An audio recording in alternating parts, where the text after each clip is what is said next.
spicy.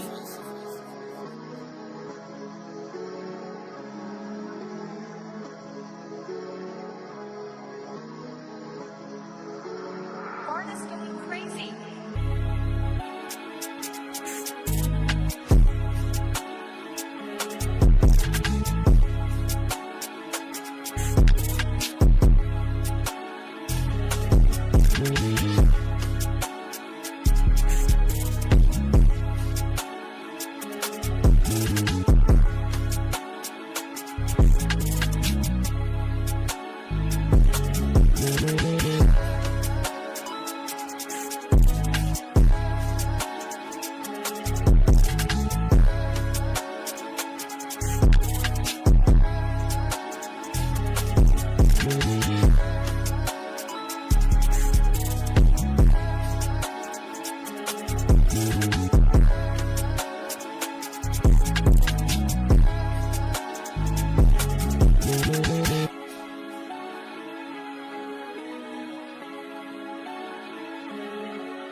Girl, my spicy.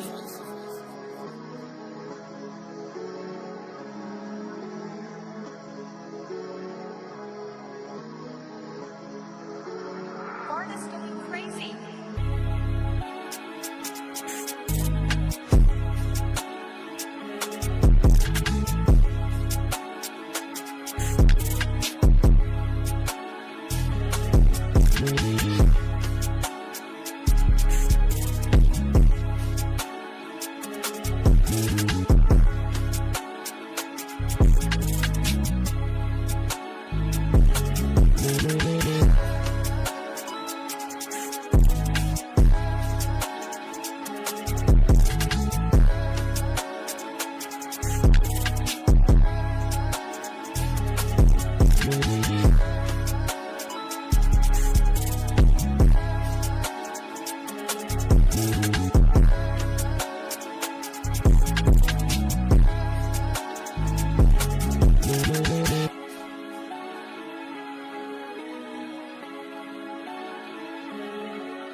Texas, Louisiana, New York, taking over, making so much money, pulling up in a Range Rover, quality intact, self-made, got them high motors, get the full meal, you ain't leaving with no leftover, self-made is where it's at, and that's a fact, our impact will be felt, paid in full, everybody's back, change the game of our ways, you would think we abstract, form my own opinion, do you think we pointed on the act, call a spade, game winner, minutes ball game, never doubt us, a high quality remains the same, always gotta work, build content, free my frame, try to go the other side, but man, this is self-made.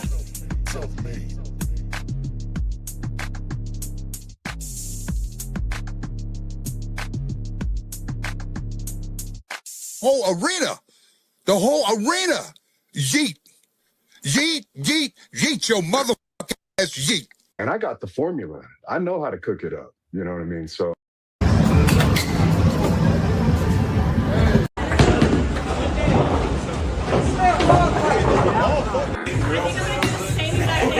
Nope, you got piggies. Yeah, so like, what is the point of it? Yo, Cade Wildin', I don't know what his problem is. Really bad bit. And we are live, ladies and gentlemen. Welcome to Self-Made Sessions. I am Ibu of Self-Made, better known to many of you guys as Backup Hangman, and I'm live with Ryohei Oiwa, with Rob of the PC, and some illegible Japanese characters that are labeling my brother Chris O'Brad. Folks, today we have a super stacked show for you because we're going to talk about the G1 Climax Final, G1 36. Ryohei Oiwa defeats Yuya Uemura in the final. We're going to review that match, give our opinions, our takes, our takeaways, everything in between. But we're not just going to do that. We're going to analyze the match, but once we're done giving the match its deserved coverage, we're also going to talk about the conversation surrounding the match, which I'm very excited to do, and I have a lot to say, and I'm sure AO, Chris, and Rob also do. We're going to talk about Hiroyoshi Tenzan's retirement, some upcoming directions for New Japan. We're going to give some love to AEW, folks, because I have some information regarding All In. We'll talk about All In. We'll talk about everything in between with regarding AEW and the Continental Cup that's currently progressing. We're going to talk about some WWE, folks. Zilla Fatu, former House of Glory champion. Zilla Fatu has made his official WWE debut. He is in NXT. And we're going to get into that as well as our opinions on that. Because I think if there's anybody I could say on this entire app that's an expert on all things Zilla, if not BV, it's our very own AO. Yeah, we here, nigga. So we'll get into Zilla's debut. And last but not least, folks, we had multiple title changes on SmackDown. The one that didn't change hands was Baron Corbin's United States Championship. He retains his U.S. title against Carmelo Hayes. He is still the champion, but we have a new tag champ, and we have a new Women's United States champion. We'll get into all of this and so much more, folks. If you have not liked this video, please like this video. I think this is going to be one of the best sessions we've ever done because I think the quality of conversation that's about to happen is huge. I only see Rob on camera. So Ibu. Yeah. We need you to publicly apologize to your co-host and to the audience for your tardiness today. I'll say this. This was one of the most frustrating pre-pod things I've ever done. I think my laptop literally is like smoking. So I think I'm going to literally just throw this thing out tonight and just buy a new one tomorrow. So now say you've been a bad boy. All right, take it easy. Take it easy. Say you've been a bad boy. Whoa. Get on your camera and get on your knees and then say it. Yeah. This is getting very kinky and gay. Folks, if you haven't liked this video, please like the video. Folks, if you have any super chats, get those in because I think, again, this is going to be a big discoursey podcast, but in a good way, I think. I think we're going to get some great conversation coming out of this show. So I'm very excited about that. Cedric, my budget, if I could keep it to no higher than 600 right now, that's what I'm trying to do. So that's what I'm going to try to do. But anyway, more importantly than that, folks, today it's all about your takes and opinions and our responses to those. I'm going to go right to Rob first because he's on camera. Rob, you know your dad hit me up today, and he sent me. Did? He did. He sent me pictures of you when you were like in your like teenage years, I think. You know what? Go ahead, send those to Cade. We need to put those on the StreamYard. Oh my! You know Go what? ahead, send them to Cade right now. All right. While I do that, Yo, I'm just not doing this. I'm just not doing. Yo, what is this? He like humiliate. Yo, matter of fact, I'm shout out to Rob Senior. Yeah, I gotta go take care of it. I'll be right back. Yo, you know what this is, right? This is emotional blackmail. Yo, Rob Senior, OG sent the pictures. He was like, yo, bro, take it easy on Rob. Look at him when he was 15. He was a bitch. I was like, yo, man, like I'm gonna be like, yo, OG, you know I respect you, bro. And was Rob a bitch at 15? Yes, bro. But the nigga 23 now, bro. Like he can't still be a bitch. And he's gonna be like, yeah, I mean, he trying to grow out of being a bitch. But we'll see if it stops. But if it doesn't, we'll see. Yeah. Bro, let's go, Rob. Kate is currently working on loading this to StreamYard. While we do that, it was the most black father thing ever. He was like, look at this boy right here, and I was like, look at this guy. He was like, look at this nigga. Rob, how you doing, man? I haven't talked to you in a minute. What's going on? Yo, you can't just drop that on me and then be like, yeah, how you doing, man? What's going on? What the fuck are you? Yeah, what you think? Yo, we all fuck with Mr. Paragraph Senior. You know, he's hitting me up like, yo, man, like look at your little brother over here, man. I'm like, yo, that's what's up. You know, nothing wrong. I don't know, but I'm doing pretty good. I did watch the G1 final earlier today. I liked it, and I'm excited to talk about the Zilla NXT thing. Cause folks, we're back in the PC. Cause I was getting ready to leave the PC, man. It was looking drastic. You got Mason. Wait, time out. Did you see how Rob like talked about the G1 final like obligatory? Like he just had to. He's like, okay, we're done with that shit now. Then his eyes lit up. When he was trying to talk about Zilla Fatu in the PC, he was like, finally, I can talk about what I'm really here for, nigga. Did you see Big Zilla pull to the PC? Yo, he legitimately went, yeah, we saw the G1 final, pretty good. Zilla, oh my God. It was like, damn, like shit, bro, holy fuck. Yeah, man, but I was getting ready to leave the PC, bro. I was getting ready to get out of that bitch. And then, a real nigga pulled up, so. I hear that, folks. It's crazy. Folks, on YouTube alone, we have over 530 live viewers. And it's significantly more if we count the people watching on Twitch and through Twitter via mine and AO's Twitters. Folks, if you're one of those people that aren't on YouTube, just do us a favor when you get a chance to just stop by the YouTube link and just give us a like. Yo, for some reason, my Twitter link is dead, bro. Like, I don't understand why Twitter did this to me, son. Oh, it's not broadcasting? No, it's just a fucking dead link on my timeline. I don't know why. Is that dead ass me? Yo, this nigga. Yo, Chad, is there a way to like put that back out there or something? Or I don't know. Is there a way to like reload this? It's supposed to be automatic and it just fucked on me. Fuck you, Elon. You fucking diamond selling bitch. Yo, you know what? Where's these Rob pictures? I got something for you, nigga. All right, while we're loading yo, Chad, y'all ready for this? Look at this nigga, bro. Oh shit! Knowing damn well he don't know how to play no fucking guitar. So you saying Rob was faking it for the camera? Yes. Hey, he's like, yo, these white girls is gonna love this. You know how fucking Johnny Cash, nigga? Yo, black ass. Crazy. Y'all want to know something crazy? The statute of limitations is up, nigga. I'll pop that string. Well, yo. No, shit. Nigga. By accident, though. It was an accident, though. I was literally playing. I was trying to tune it, and then it popped, and I was like, He wanted these nice people's establishment, grabbed the guitar off the wall, fucking broke it, put it back, and then ran up out of there. This is a bad person. No, I didn't run. I told the niggas the string pop. Yo, you know what, bro? Yo, you ain't telling niggas the shit pop. Yo, Rob, no dick right. That's a tough picture, bro. Ho said she loves Steve Lacy.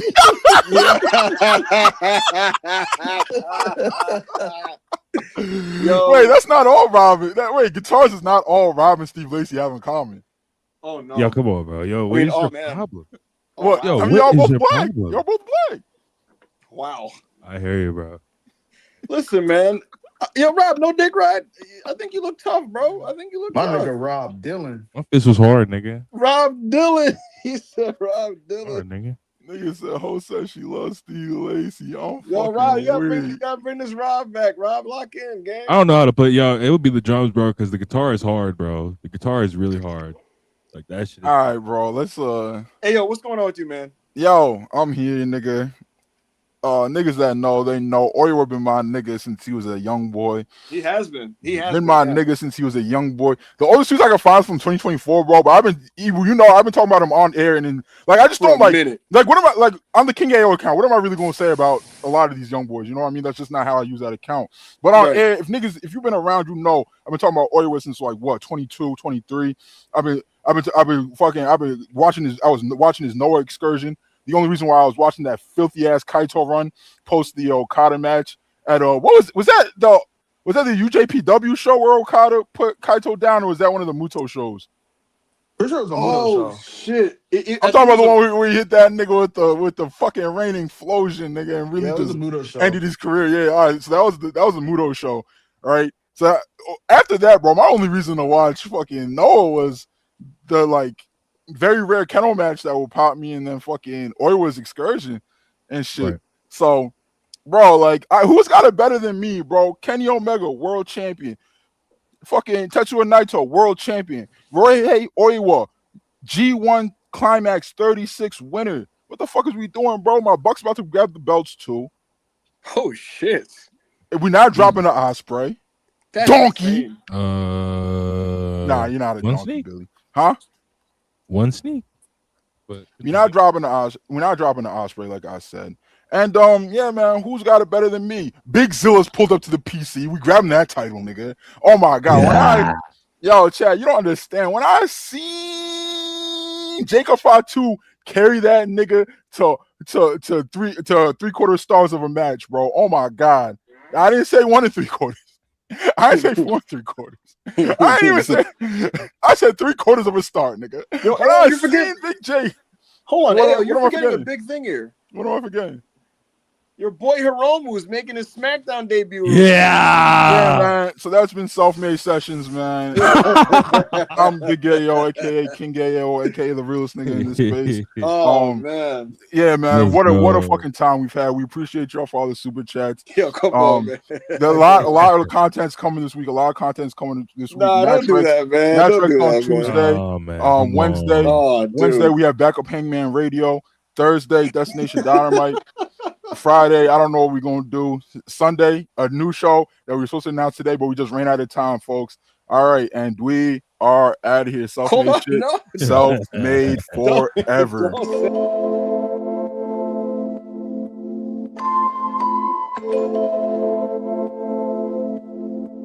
Yeah.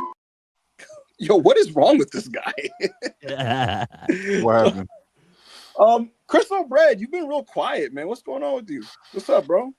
You know, there comes a time where every man has to, be themselves and, really just go back to what, they are internally and initially. Okay. I've been hiding the secret from y'all. I've been hiding the secret from the self-made family. What the fuck is this about to be? I'm scared. I'm afraid. Now I'm afraid.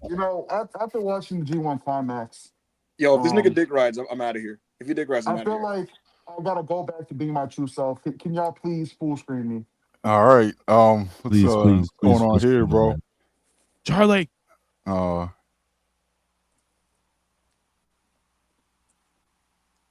I full screen? You are full screen, sir. On my end, it shows all four of them. What the fuck? Oh my god. Oh my god. Watching the G1 Climax just made me go back to being my true self. Oh my god. Watching what the did Bro. reminded me that I am a primal king in this world. Bro. You see the ears, you see the snout. Bro. A true lion. As you see, I have the kanji. Bro, what the fuck is going on? It's been hard. But after watching Oiwa throw that fucking grip, I was like, Are we gonna let him get this all? Bro. And I just turned, it just like did something to me. It turned me into like my true self, which is a lion. I Bro. would not like to go called as Chris O'Lion, please. I know this is a big shock for a lot of people that this is my true form. But this is who I am, and there's nothing I can do about Bro. it. New Japan is my promotion. Oh no! Lion. Stop it! What is stop the LARP? Who's like, nigga, I'm a lion. How am I larping? You fought me all year fucking long. You fought me all year about the merit of this company. No. You're not doing this. Would you say this is your persona? No, this is me. I don't have a persona because I'm actually the lion. I am. New Japan, the primal, just the my true self, and it feels good to, finally show this with the world. I don't want to scare anybody, obviously, because I am very fierce. I'm very, ferocious. But, shout out Oiwa for making me feel good to be myself again. Chris, can I ask you a question? What? Earlier this year, I told everybody in January and February, I'm like, yo, this is going to be a big year for New Japan and their young guys. And you would yawn. You would pretend to be sleeping. You had a sleeping mask and pretended you were having a nightmare. You would ignore the things that I was saying. You said that your belly was full. You actively dismissed my takes. You pretended that Yuya wasn't very good. And then you said that your belly was full and debated me on New Japan. Why are you now completely dismissing that? Here's the thing, Chris. You're allowed in. I'll let you in the family. I'll let you in. But I want you to acknowledge that you were wrong. Just say you were wrong. Oh, shit. To say a lion is wrong for doing what's in his instinct is like saying the lamb doesn't deserve to be slaughtered by the lion. All right, man. Wow. All right, man. And no one's telling me thank you for becoming your true self, Chriso. No one's giving me praise. No one's. Why would I thank you? Because you stopped trolling the promotion that I love, and I told you to stop trolling, and you refused, gang. No one's throwing me any T-bone steaks. No one's throwing me any deer parts. Very unhospitable for a man who transformed into his true self. No, I'm proud of you, Chris. So you know why, Chris? So because the saying, as the saying goes, we are not afraid of an army of lions led by a sheep. We are afraid of an army of sheep led by a lion. And respectfully, I love all That's three not how of you that guys. quote goes. I love all three of you guys. Y'all are my sheep. So like y'all doing my thing. I will lead us to the promised land, just like Ryohei Oiwa has led New Japan to the promised land with this G1 Climax match. You call me what's up? You call me a sheep. Yeah, he did. Compared to me, who is a true lion, who is a true member of the pride. I'm part of many prides, Shout out all my gay niggas. Shout out my Rob niggas. Shout out Big G. And shout out, all my other niggas. Okay. That's real. Y'all want to hear me do the roar? Yeah, good. No. Go ahead, bro. Go ahead. No, go ahead and roar, gang. Go ahead and roar. Can y'all please mute this simpleton? Wait, why can't I mute him? He's muted.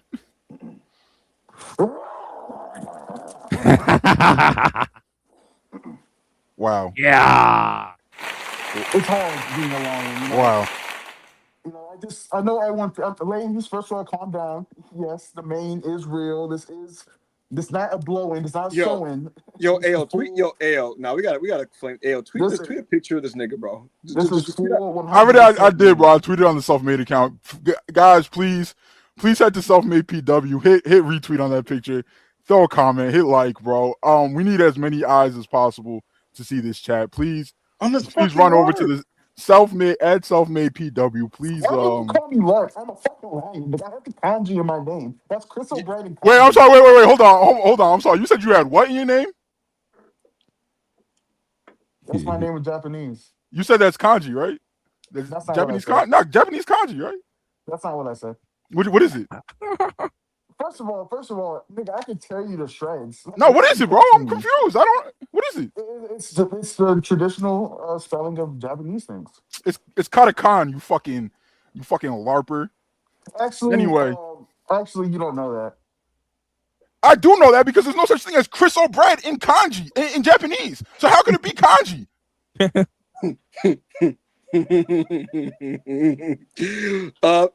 Our first super chat from Uncle Roku, who says, went to the deli to, asked for an hold Italian... on. Let me read this. Hold on. Okay. Uncle Roku, $100 super chat. Thank you for the very generous super chat, Uncle Roku. Went to the deli to, asked for an Italian sub with extra roni. Shout out Rob G. I look up and the guy made a ham and cheese. Yo, he made a ham and cheese for you, Rob. I'm confused, but realize it's Jalen Hurts himself. He then drops back and tosses a sandwich and throws it to the wrong customer. Check down merchant. Oh, wow. Yo, do you see this fucking clown over here? Do you see this fucking clown? Wow. Belly meat sounds mad good right now. Yo, Uncle Roku, you fucking cock goblin. You fucking meat mangler. You fucking dick rider. Look, thank you for the very generous super chat, but I noticed you didn't send a 50 this week because you didn't want your own QB to sue you for infringement on the number 5, nigga. Your QB is getting blitzed from everywhere. from left, right, center, front, backwards, nigga. And it's not just on the football team, on the football field this year because the fucking O-line is ass because he has no pocket presence because he holds on to the ball way too long. That skinny fucking bitch. Yo, he a grown man, weighs 110 pounds, gets fucking babied by his mommy, nigga. That's not the only thing he does with his mommy. Mind you. Why he not allowed to sit next to Juju Watkins? She's 20 years old, by the way.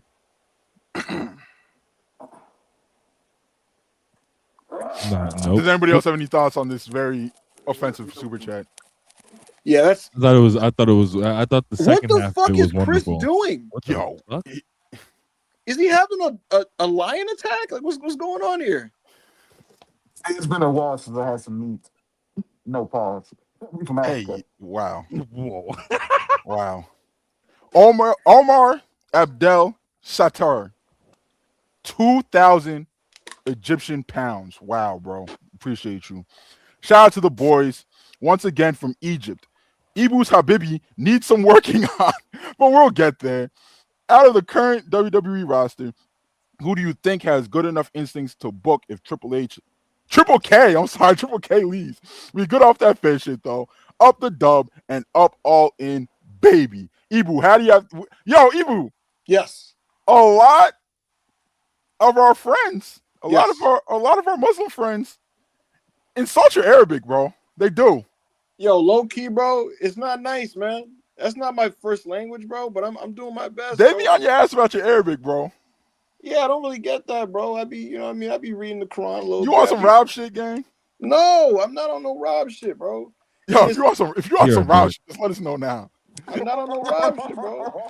I was gonna say, so hey, yo, every time Ibu references being Muslim, bro, you have to end it with a no Rob, bro. You have to end it with a no Rob. Yo, no Rob. You gotta end it with a no Rob. I be on my dean, man. I be on my dean, bro. Yo, all right. Omar, brother. Listen. Yo, this is offensive. No, brother Omar, listen, brother. I Habibi, you know what I mean? Like, we're Muslim brothers. I gotta take myself off the screen with you niggas, bro. Come on, bro. Come on, man. Yo, I gotta take myself off the screen, bro. Yo, why what nigga? I am wildly uncomfortable right now, bro. Bro, wallahi, my Arabic is getting better. Like for real. No Rob. Yo, brother, he niggas are dork. All right, bro. Yo, so Rob, Ibu, who do you think would actually be like okay booking in WWE? Johnny Burney said Rob. Oh my god. Oh my god. I'm doing too much. Nigga, I am a Muslim man. No, I took myself off the screen because this nigga was wilding. But to book, what the fuck is niggas talking about? More ham. Yo, Ibu does have a very Muslim name, and Sandman has the most Muslim name possible. But like, I don't know, bro. Something's off about you, gang. that's Rob, nigga. You don't have a godly life, first and foremost. Nah, yes I do. Don't do that. Shout out RCW. Anyways, Cole Gang said he running an Arabic gimmick like Drake in 20. It's not a gimmick, bro. It's not a gimmick, nigga. It's not a gimmick. They're calling you Muhammad Hassan in the chat, bro. They're giving you Italian allegations. Yo, nah, bro. I'm really. It's in my blood, bro. That's why this nigga gets so mad when Crystal don't like mob movies. I love mob movies, but bro, if my friend don't like him, he don't like him, bro. I'm not about to be offended. He was ready to fight. Speaking of which, real quick. Yeah. I forget. Before I forget, we only lost one chat before the stream started today. Shout out Chrissy, aka Big Milky. $5 super chat. Finished college yesterday and just started my first office job. Shout out to you, bro. Hashtag Chriso 40-point game tonight. Hashtag AO gonna do cardio. What the fuck? Hashtag into foul trouble first quarter. Hashtag Rob. What the fuck? Yo, these niggas are dorks. Oh, niggas know what I be on, bro. I'm always gonna do my thing. And now I'm on literal beast mode. Yo. Niggas are dorks. Yo. Yo, I'm fucking crying, son. Yo, Omar said I did a tourist wallahi. Come on, man. He spelled it, man. Yeah, he might have said like wallahi or some shit. But back to this question. Rob, Ibu, who do y'all think would do like an okay job at booking WWE? Honestly, Becky would be decent. Becky Lynch? Yeah, she would. Finn Balor would be pretty. Yeah, I would say Becky, is like mostly in charge of the shit she got going on, right? Yeah, but if you had to book other people, it's a different story. I hear you. I'm thinking of like a couple of producers I would have, like the guys that produce good matches. Maybe like TJ, I would have him like maybe. Rob, the question was the current WWE roster. I know that. Whatever, bro. Never mind. Bro. He's on the roster. He's technically on the roster. Who did Rob say? Who did Rob say? He's talking about TJ. He said on the roster, and I said TJ Wilson, but I'm going to keep going. Like, I see what Rob means, bro. Like he's roster adjacent. Oh, yeah, you so fucking like nah, bro. He's just like, nah, bro. Rob's wrong. He's not paying attention. That no Rob shit, bro. You completely made up that no Rob shit out of nowhere, bro. And it's fucked up. It's fucked up that you would doubt his faith like that, bro. Roman Reigns is the correct answer. And see, the thing is, Roman Reigns, everything he books, everybody would not like. So like that's the thing. Like 90% of the stuff he books, everybody's like, everybody hates it. But I can see.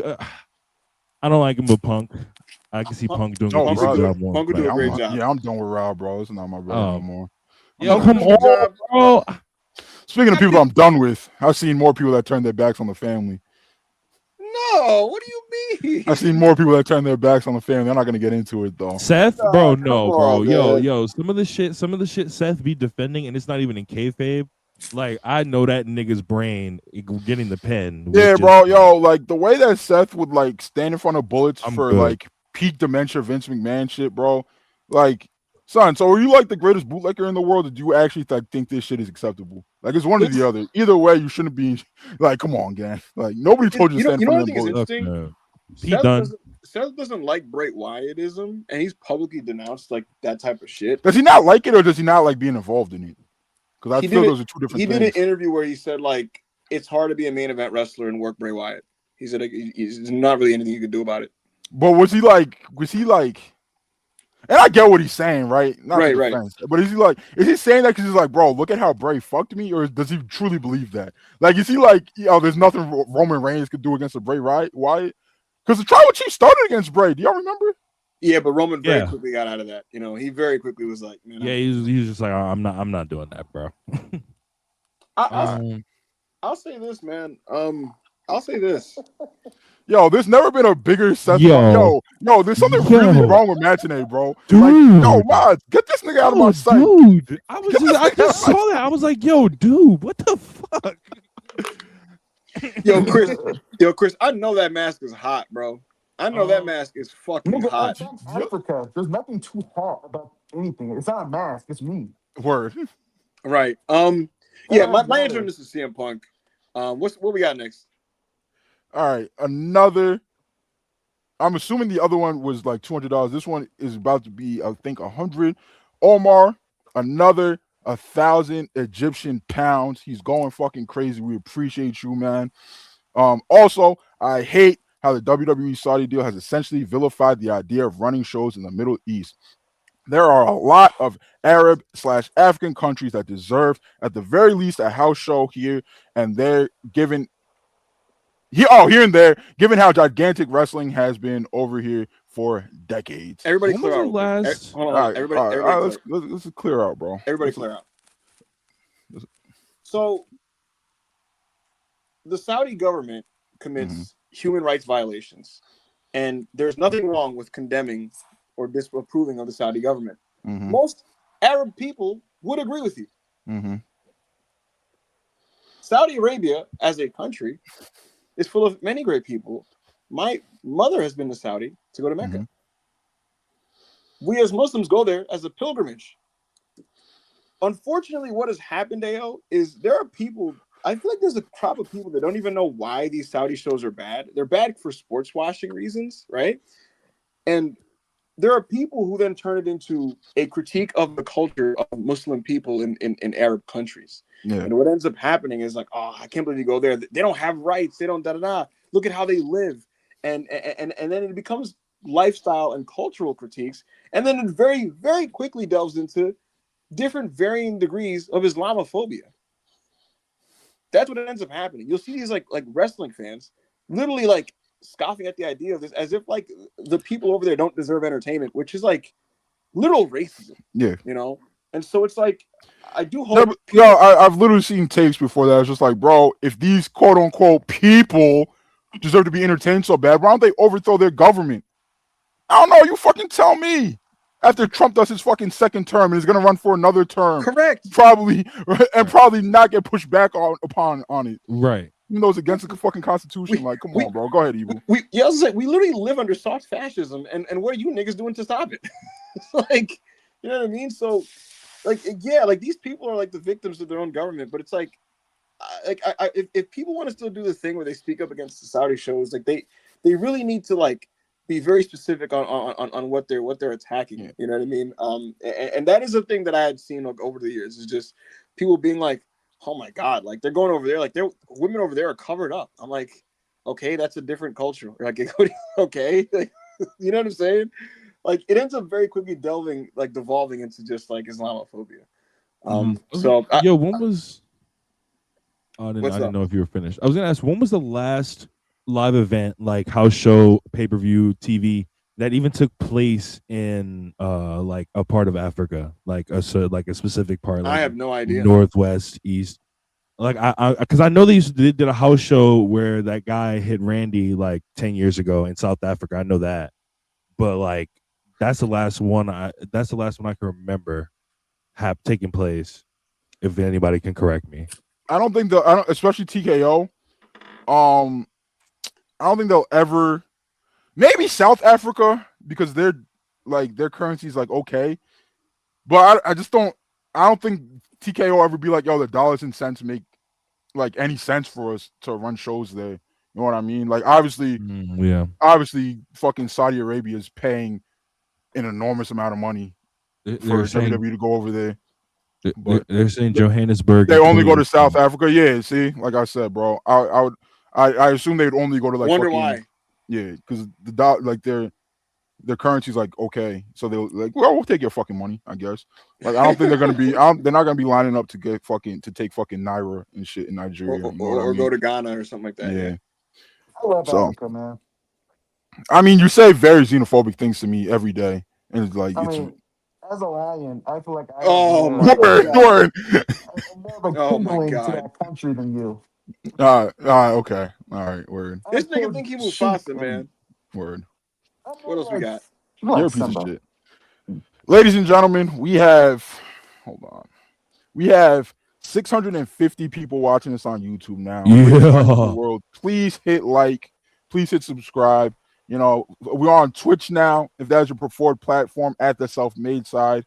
We're actually gonna start doing shit over there, I think. Well, no, I don't think. I know we're gonna start doing shit over there. So follow us on Twitch. Yeah, man, we got about 2,000 people watching us on all platforms right now. That's crazy, fucking awesome. Watching fucking a furry in a fucking shitty Lions mask do this gimmick. Wow. Nat, 5 pounds. Been practicing basketball recently, and I've scored as many points as NBA first draft pick Royce White. Hashtag watch me. Hashtag I got the formula. Hashtag LA Night. Yeah. Ibu. Yeah. What do you know about the complete and utter failures of Royce White's life? What do you know about this? Oh, this guy's a fucking loser. Yes. And he's a loser who's also like, so this guy was a first round NBA draft pick. Yes. He never played an official NBA game because he's afraid of flying on planes. No, I'm pretty sure he did. Either way, I think he played in like 3 home games or something like that. But go ahead. Get your shit off. I'll look it up. He had a very short career because he was afraid to fly. Oh, no, you're right. No, I'm right. Go ahead. Mr. White has become a right-wing pundit in his time since. Mm-hmm. A very vocally homophobic pundit. Yes. And he has taken what's going on in the WNBA right now which isn't actually going on. Like nothing is like happening. Nothing is actually happening. But this is the conversation that has taken over, and he's weaponized it. And he, along with that piece of shit Enes Kanter, have decided that we're going to make this a problem, and we're going to register for the WNBA draft, hoping that when they don't get drafted, that they're going to essentially be able to sue the league. But there's a couple reasons why it's going to fail, and this is a publicity stunt. And one of them is you can't sue a team for not drafting you. You simply can't. And regarding the whole like women in sports debate and everything surrounding that, really, I think the most unfortunate thing is how a lot of people are allowing themselves to get swept up and really roped into like emotional takes about something that I would once again like to suggest isn't happening. There are no trans basketball players fighting to get into the WNBA. It's not a thing that's happening. It's not even a conversation that's like warranted. But Sophie Cunningham gave her opinions, and the people on the right that have really wanted Caitlin Clark to be a symbol for their causes to champion. She by this point has now rejected those advances essentially.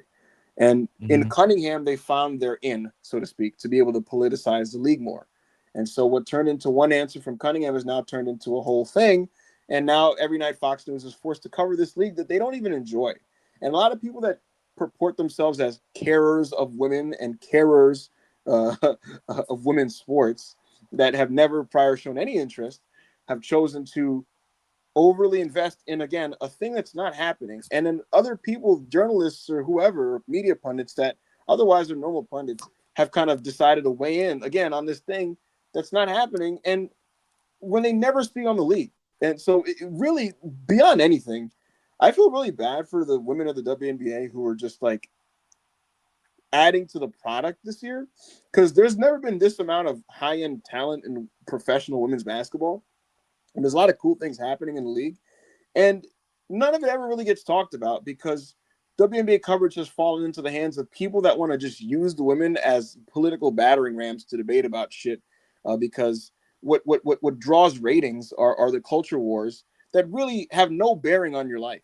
I want to ask any person, if someone listening to this podcast right now, right, has a problem with trans people, I want to ask you something. Is a trans person the reason why you're struggling to afford your gas or your groceries or pay your bills? Is a trans person the reason why you may or may not be happy today? When you stubbed your toe this morning, is it because of a trans person? Like, I want people to wake up more so to the fact that, like, the people that are delivering you news, right? They thrive off of your anger. And they know that it's not good for them if their ire is directed towards them.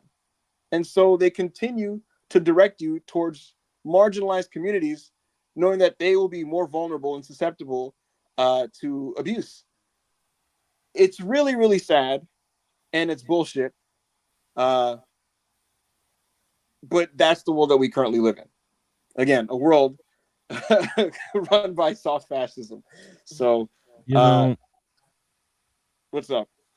No, it's just very weird to me that like these niggas who are basically, let's just call it what it is. Like you said, these niggas are basically failures, bro. I just read that this nigga Enes Kanter was like a third pick in the draft, like, and then he was out of the league by like 2021, 2022. But like, Rob, guess what?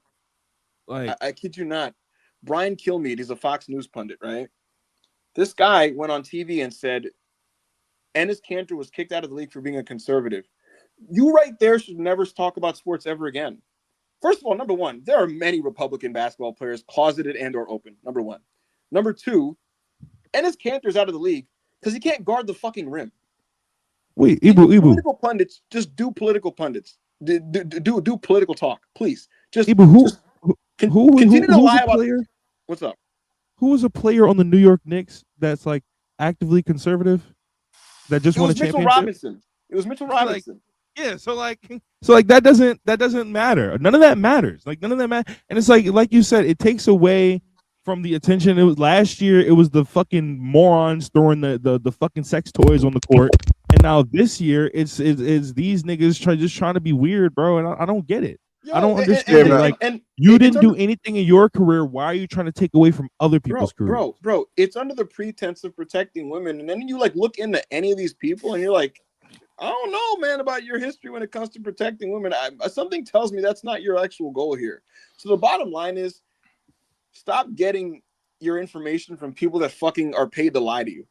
Like, point blank, period. These people are paid to keep you mad and misinform you and direct your anger at people that can't defend themselves.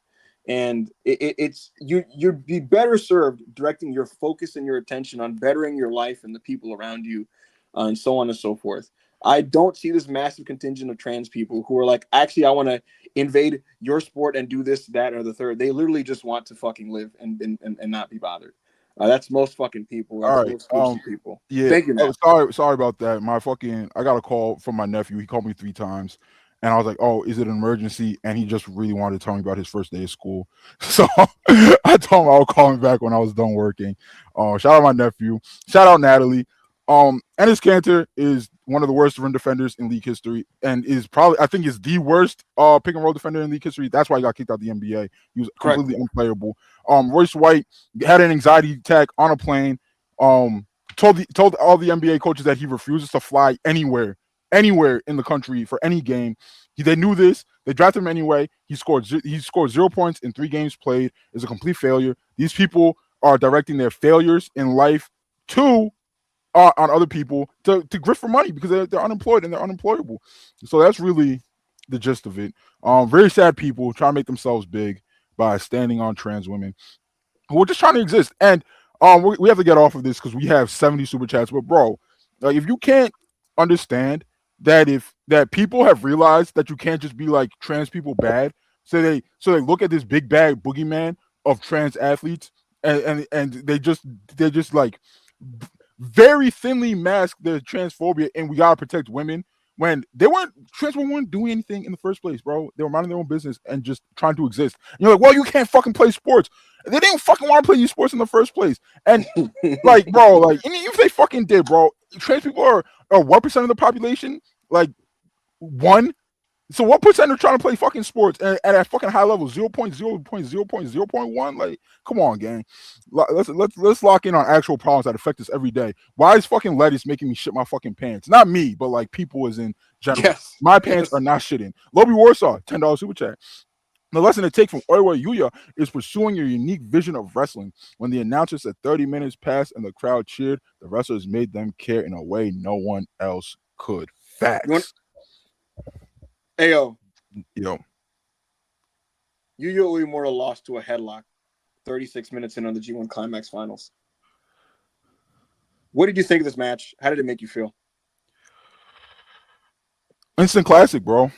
Instant classic. I knew these two would make magic. They've done it in the past, and this was really like the culmination of everything they've done in the past and their runs in the G1.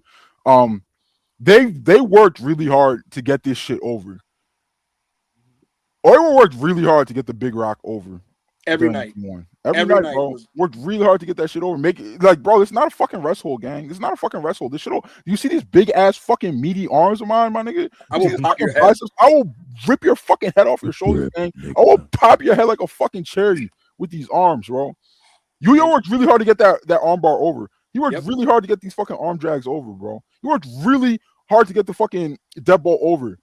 Like, these moves that are so-called like simple or like non-flashy or whatever, people care about them because the wrestlers are making you care. They're like, no, this is important. And I'm gonna show you how this is important. And they showed us how it's important. So they like this shit was just beautiful. Like, this is fucking wrestling. Like, yeah. I was watching this and I was just like, like, this is really the next generation of New Japan Pro Wrestling. Like, we're done with the 2010s, bro. We're done with the fucking 2010s. We're not chasing Okada's ghost no more. We're not chasing Omega's ghost no more. We're trying, like, niggas is trying to make their own stamp on the sport. And thank you, bro, because none of you niggas is ever gonna do it as good as Okada or Omega. No, you're just not. So why don't you pivot and do something else, bro? Like, I don't want to see Oiwa and Yuya have Okada Omega. I don't want to see them try to do Okada Omega 7 gang or 8. Like I don't. Ayo, listen. The special wrestlers in history are one of one.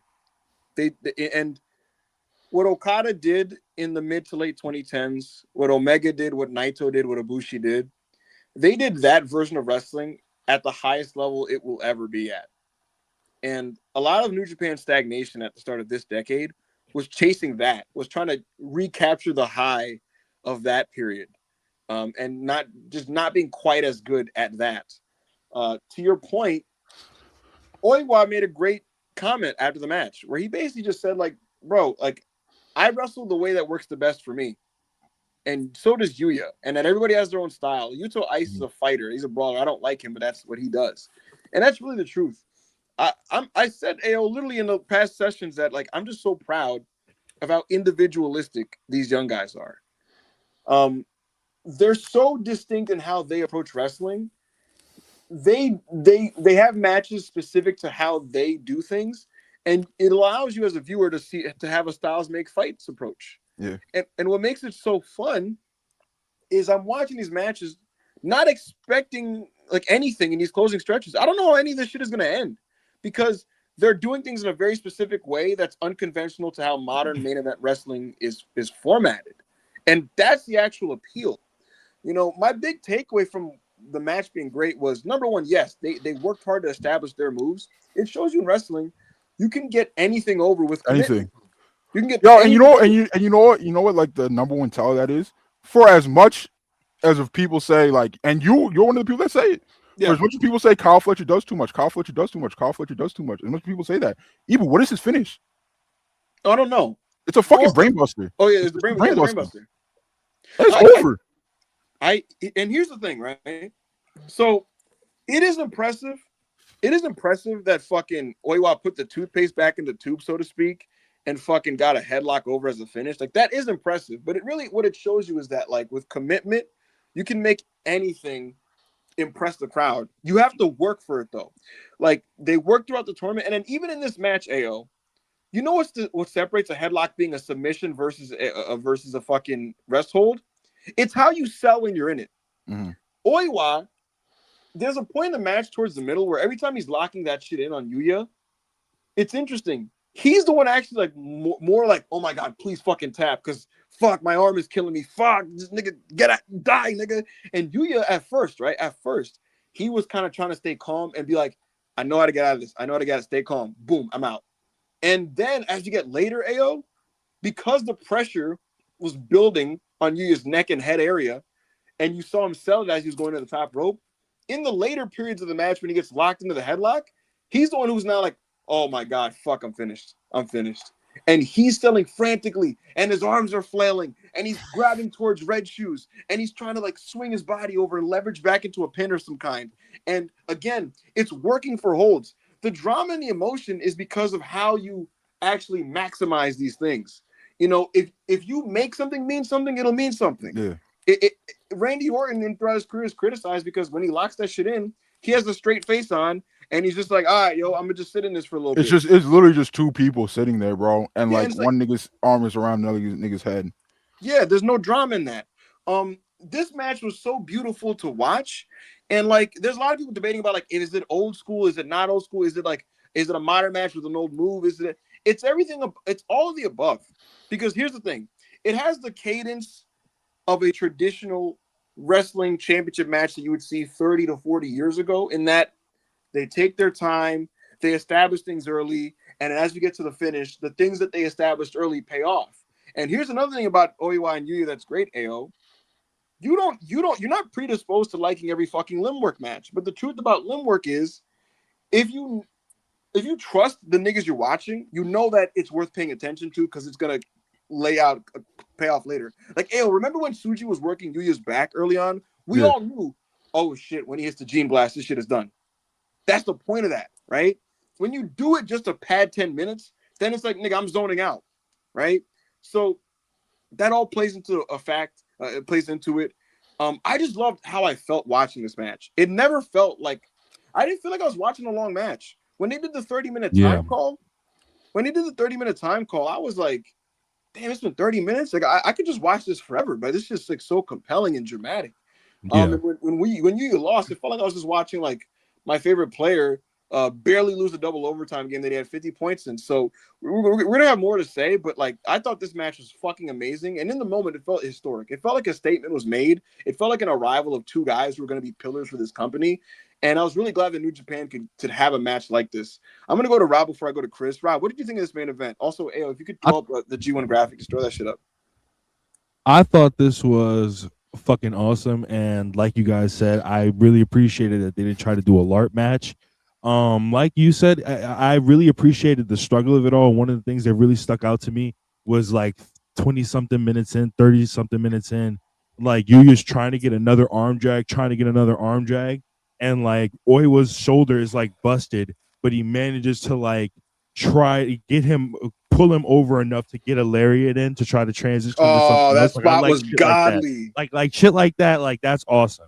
And so going into like like you guys said, bro, I think about this shit all the time. Like that whole time period that we had, like of Bushi Road, like main events and all that stuff. Like not to say that era is over, but it's over. It's really over. Like yeah. So bro, I was talking to Ash, bro. I was talking to like it was mainly Ash was the only nigga who responded. Fuck y'all. I was like, bro, this year at the Tokyo Dome, the main event is likely going to be the first Tokyo Dome main event ever with two young guys, two wrestlers that started training in the 2020s.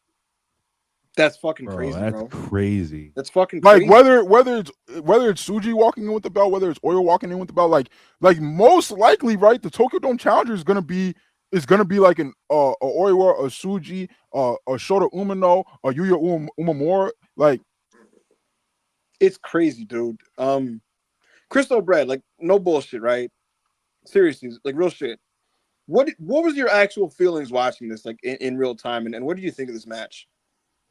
No, I thought the match was great. I was watching with AO and the self-made audience, obviously. Thank you, Danny, for streaming. Quick shout out. But yeah, I went into the weekend in general saying, yo, I'm not going to, troll. It was a really good thing I called it like that, like I said earlier.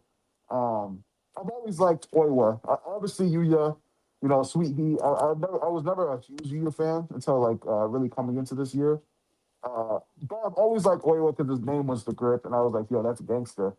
But yeah, bro, niggas on my dick about when these niggas started training. Bro, I mean when they came back from fucking excursion, my nigga. Yeah, all right. To do their full New Japan career. Yeah, when they started their fucking runs, bro. They all started in the fucking 2020s. Go ahead, Chris. Right. Yeah, I just thought it was, not everyone can work this style, and that's why some of the discourse around this match discourse. And I mean, just we'll get to it. Let's just talk about the match. Get to that. But yeah, the match itself was just, I don't know, man. It was like I was talking to the guys after the match. I was like, when they said 20 minutes has passed, I was like, wait, what the fuck? Because like the match, it didn't feel like that. It felt like a 15-minute match. Like the counter, like this is counter wrestling done good. It's Limburg done good.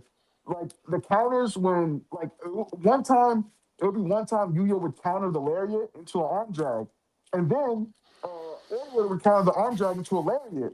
So it's like you never know what's gonna happen. You're on the edge of your seat. You're like, oh, I think he hit him with the lariat, but no, Yuya just arm dragged him, and then he put him in the wrist lock. It's a real don't blink fucking like yeah. And the big rock is such a cool fucking move. It's like, yo, John Moxley, we don't want to see that bulldog choke shit no more. Bro, like the big we got the bulldog's dead, bro. We got the big rock, nigga. Yeah, what are you talking about? Is fucking pulsating. And this is the thing niggas in wrestling don't do it anymore. Yo, both people, the one doing the submission and the one in the submission, you both have to sell it. You have to fucking put emotion on your face, and a lot of people don't do it. But fucking Oiwa was just fucking moving his head, and he was like fucking doing this shit like real, like people do that in real mixed martial arts, Yeah, I thought the match was awesome. It's one of my favorite matches of the decade, obviously, definitely top 3, top 5. And I'm excited to see. I really do hope Oiwa wins against Tsuji. I'm low-key scared. 10 of the last 2 G1 winners have beat the champion, so I'm low-key scared, but I'm not gonna waver confidence.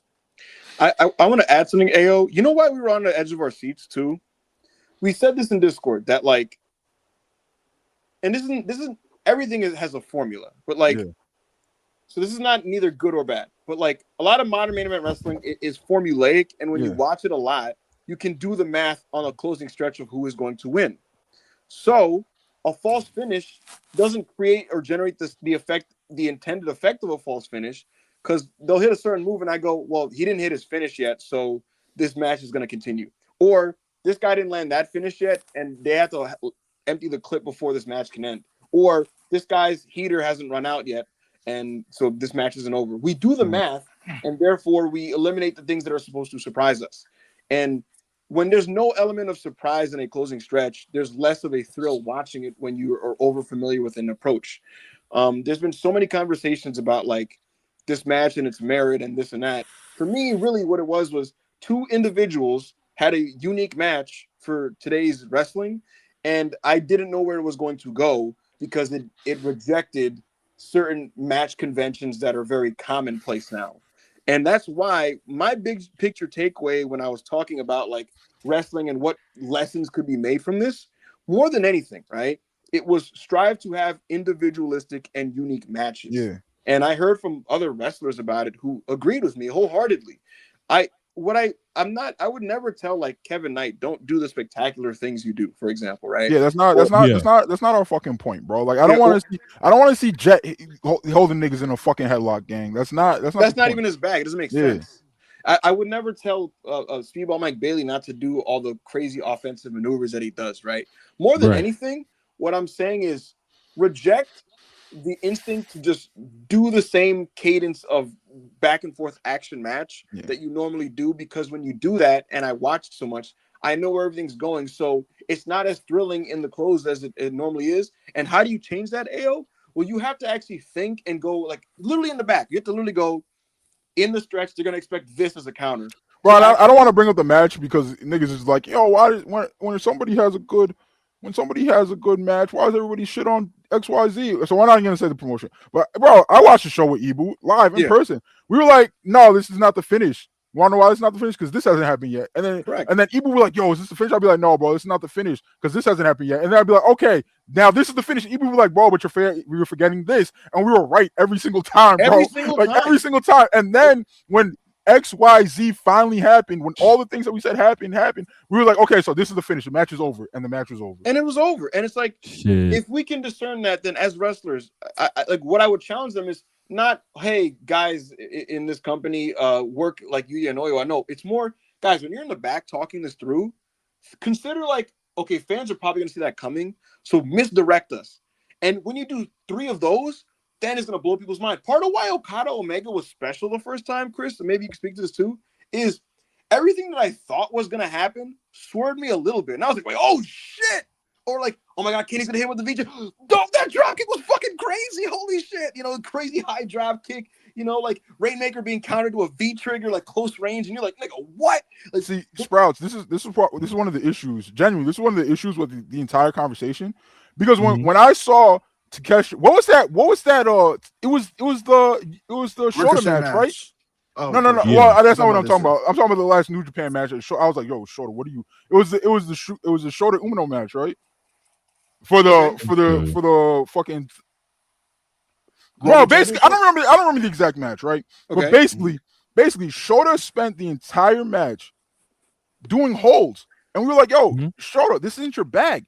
And 5 minutes into the match, I knew it was going to end in a time limit draw, the TV title match. Yeah, I knew it was going to end in a time limit draw because it was for the TV title and the time limit was 15 minutes. That's not what I'm talking about, bro.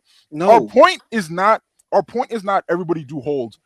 Our point is everybody find your lane, do your lane, be an individual, break away from the mold of, oh, I have to wrestle like XYZ because XYZ is over. No, bro. Takeshi is a fast break wrestler, bro. He's an explosive motherfucker. He does amazing things athletically, and he's a fucking powerhouse. That's why when he had literally zero character when he first came to AEW, except for being Kenny Omega's son. That was his entire character, and he barely even had any screen time with Kenny. He was mostly on. He got over as fuck just working dark, bro. I remember he was on dark.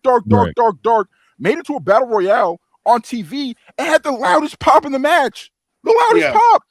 And it was because of his amazing. It was because of his work, and that's why we were saying. That's why earlier we were saying, "Yo, Shota, I don't know like why you're doing like this like arm limb work shit that you're doing, but that's not your bag, bro.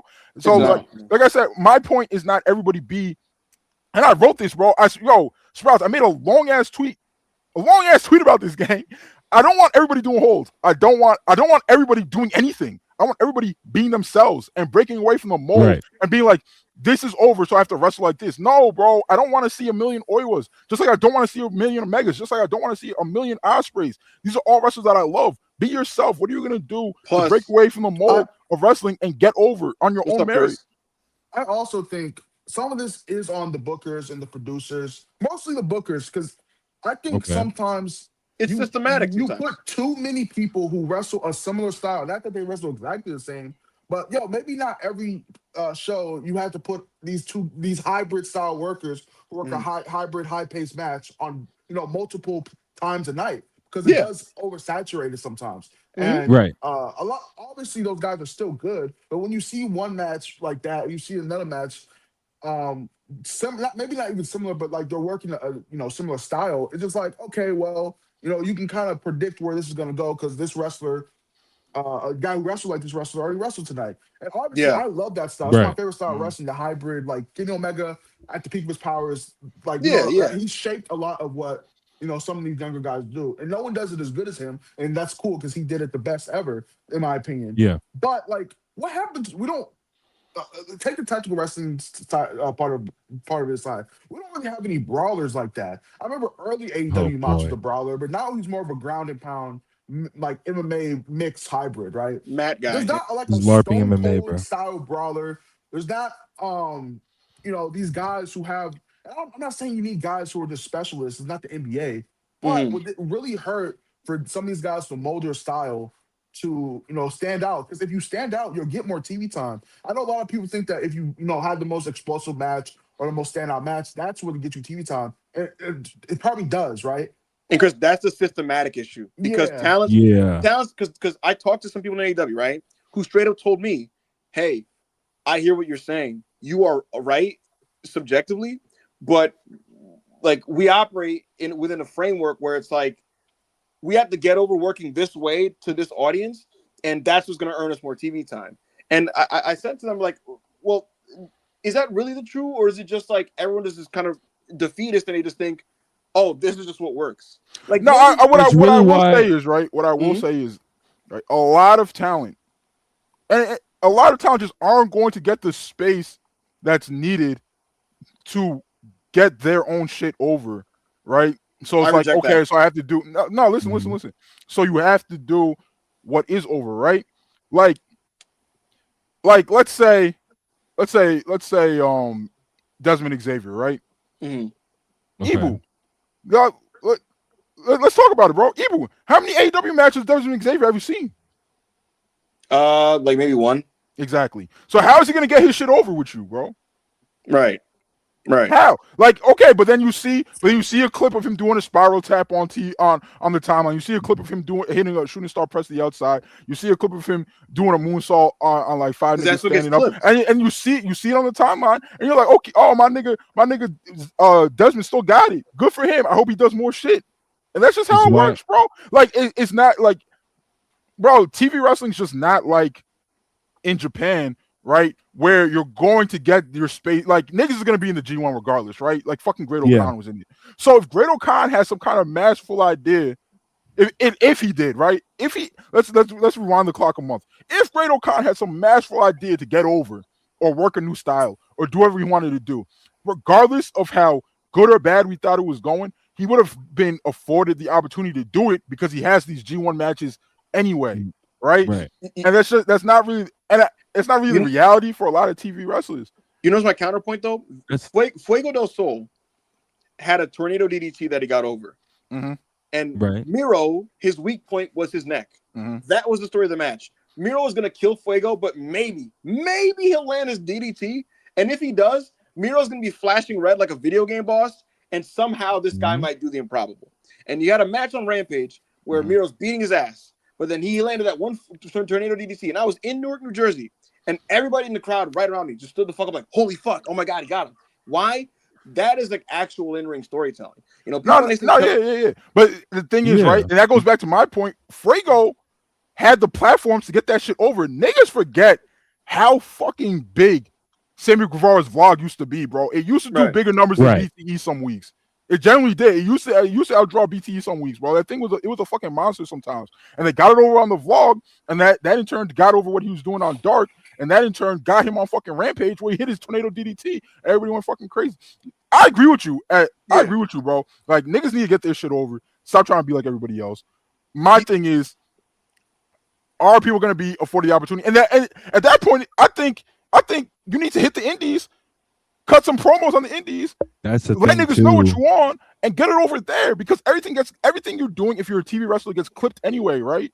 So it's not going to be that hard. It's not going to be that hard. That's the thing too. Like, also, a lot of these guys, like you said, that's why like guys like Keith Lee and them, Walter and all of them got over on, like you said, on the indies, got over it, and a lot of that. But that's the thing. A lot of these guys nowadays they don't really want to do that. They don't not willing to do the indies and actually try to like get over to get somewhere or to try to do something different. I want to say this though.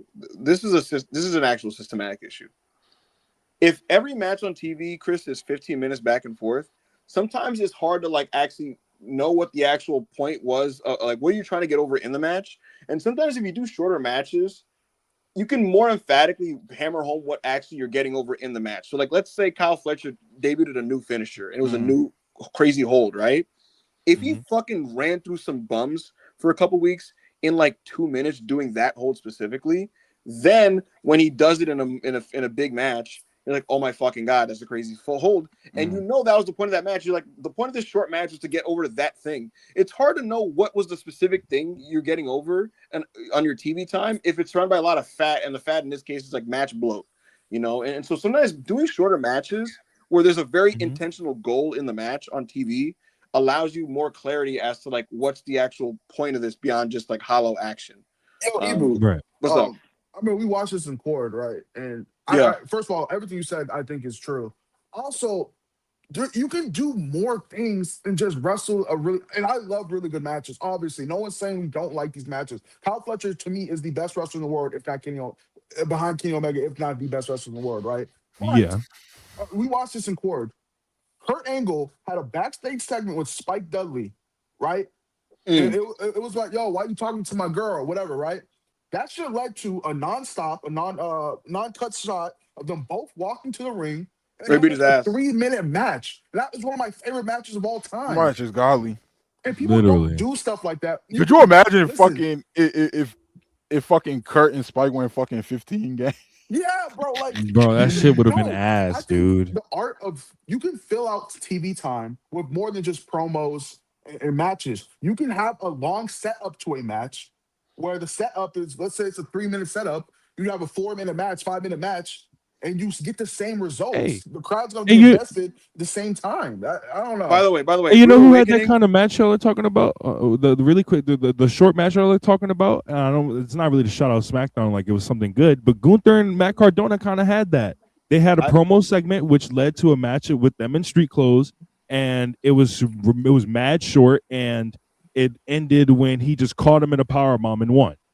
Like, you can do something different. You can do something different. Yeah, all right. So long story short, bro. Basically, do we want everybody to be Oiwa? No. Yeah, we can. Yeah, we can. Do we want everybody to be Yuya? No, we don't. Do we want everybody to be Ospreay? No, we don't. Do we want everybody to be Kenny? No, we don't. Do we want everybody to be Okada? No, we don't. You know why all these people are fucking great? Because none of them are like each other at fucking all. None of them are like each other at all, bro. What if Yuya is extremely athletic. What if we were just like, bro, I want to be Kenny Omega? Guess what you would be, bro? Guess what you would be? You'd be the shitty version of Kenny Omega. Yeah. Right. You would be. And that's just how it is, gang. That's just how it is. And to Ao's, because maybe some people are new checking in. Ao said repeatedly, he didn't like. We're not asking like Takeshita, for example, to wrestle deliberately. We criticized him doing those matches because that wasn't conducive to his that wasn't Oiwa, bro. It was closer to Randy Orton than it was to what Oiwa did at the G1, bro. It was. And I love Takeshita, and I defended him against a lot of the shit Ibu said, bro. I was never on that to catch a bad train. I don't know why niggas said that anyway. I could criticize that one match and the style he was working around that time. Yeah. You know, one last thing, bro. I do also got to say, yes, did some people troll like the Omega Osprey upcoming matchup in the wake of this match? Mm-hmm. Sure. But this is not a lot of people.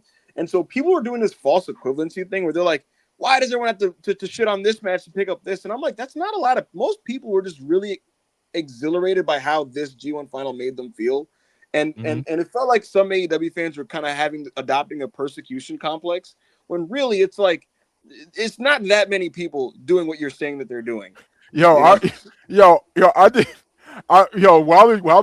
match was going on, I tweeted "quote unquote" Continental Classic, and everybody that was awake at the time, AEW fans included, laughed. They thought it was funny. I woke up the next morning and niggas was so mad. They was like, "quote unquote" Jeff Cobb returns to New Japan. "Quote unquote" Shun Skywalker joins House of Torture. They were like, "Fuck you, bro." Kyle O'Reilly versus Roddy was awesome. Fuck you, bro. Nigel McGuinness versus Katsuyori Shibata was awesome, bro. It's a joke, my nigga. Calm down. I love AEW. The thing is, right? And you want to know why Kyle versus Roddy isn't the same as Oiwa versus Yuya? You want to know why Shibata versus Nigel isn't the same as Oiwa versus Yuya? Why not? Because it's not treated with the same fucking importance. All right. There's no pomp. There's no circumstance. It was TV match number 7 on a TV show that had 8 fucking matches, my nigga. No, it's not the fucking same. No, it's not the same, bro. You're telling me this is great, right? It was a match in a tournament we heard about 3 weeks ago in a cold building, gang. Yeah, why are you comparing it to the fucking G1 finals, bro? It's not. Well, you just want to be different, nigga. Someone said I did that to Max. Well, I mean, Max in character replied to me saying that these guys are fucking terrible. So I just replied back to Max. This is a different thing. Also, I didn't say nobody was trolling like Will Ospreay and or Kenny Omega. I said that wasn't the heart of the people putting over this match or talking about this the way that they were working. And what's unfortunate is the conversation, in my opinion, has now devolved into like an ideological debate about like what's the correct style of wrestling. When like we, at least at Self-Made, we've maintained that there is no one correct way to do wrestling. It's just do interesting wrestling. You know, we all like several different forms of wrestling. So it's 99% of our content is us yelling at each other about everybody being wrong about their opinions on professional wrestling, bro.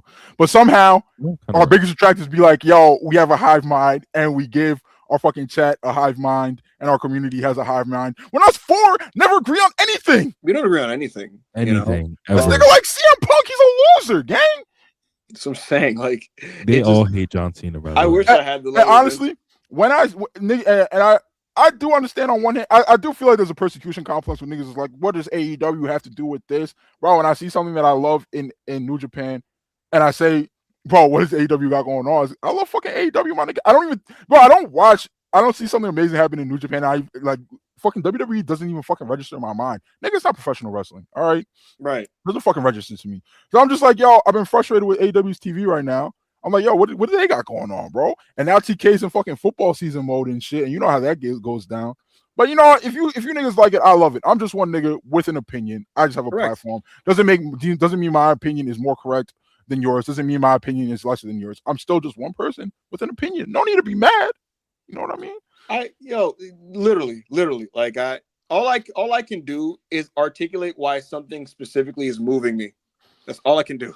Is just explain why, hey, this really moved me, and you know, and I can do my best with that. Bro, if TK wants to prove to me that the Continental Cup is more than an LOL Mox wins tournament, then prove it to me, gang. I will so happily be wrong. There's no way. It's not a LOL Mox wins tournament. And I'm like, fuck, bro. I thought I was gonna be right. I thought Mox was gonna terrorize us and just win something for winning its sake. No, bro. I'll be happy. I'll be happy to be wrong. At the end of the day, even if that's the case, all right, okay. So who's gonna win this thing, bro? That's gonna relate to me that this is important. Nigel, Eddie. Not only that, throwing it together like 3 weeks before the show, 3-4 weeks before the fuck. Like, come on, like what are we doing, bro? Jay White winning the cup, Miles. Get that nigga out of here. Come on, Yo, come on, on, get bro. him out. All right. We have 1 million 101 super chats. You guys are amazing. Omar with another 1,000 Egyptian pounds. This nigga is going fucking crazy despite Ibu's very, very, very, concerning pronunciations and, some might say microaggressions towards him. Oh, brother. That G1 final is a grand eye-opener.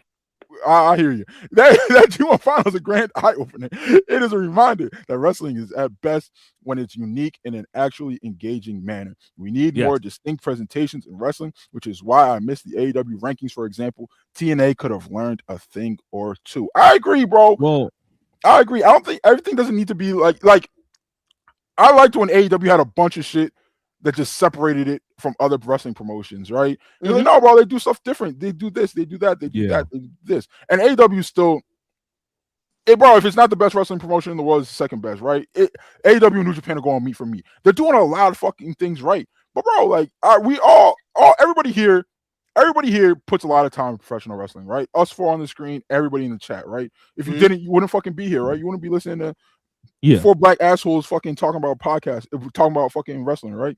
Mm-hmm. Yeah. There's nothing wrong with what you like and enjoy and invest a lot of time, money, emotion into. There's nothing wrong with wanting it to be better, bro.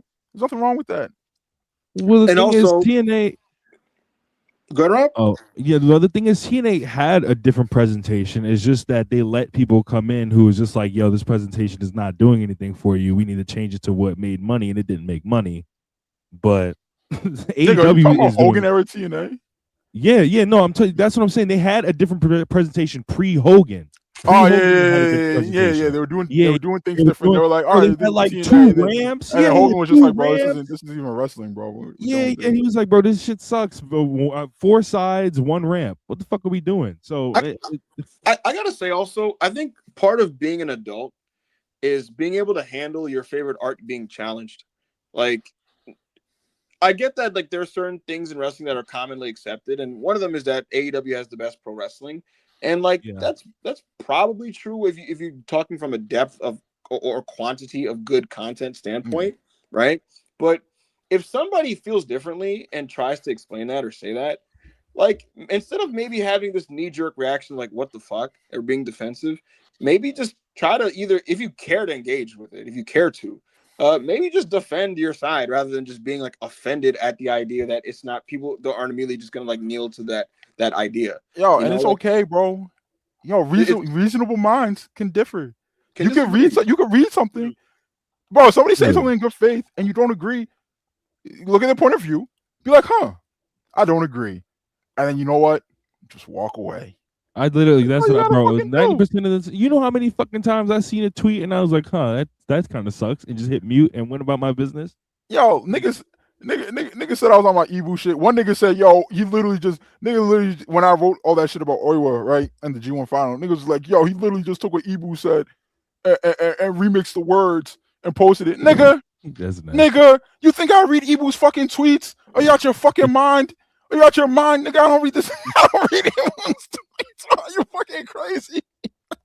Yeah, I don't get that one. And I scrolled through your timeline. I was like, bro, what tweet is this nigga even talking about? Ebu, did you write that? What I wrote?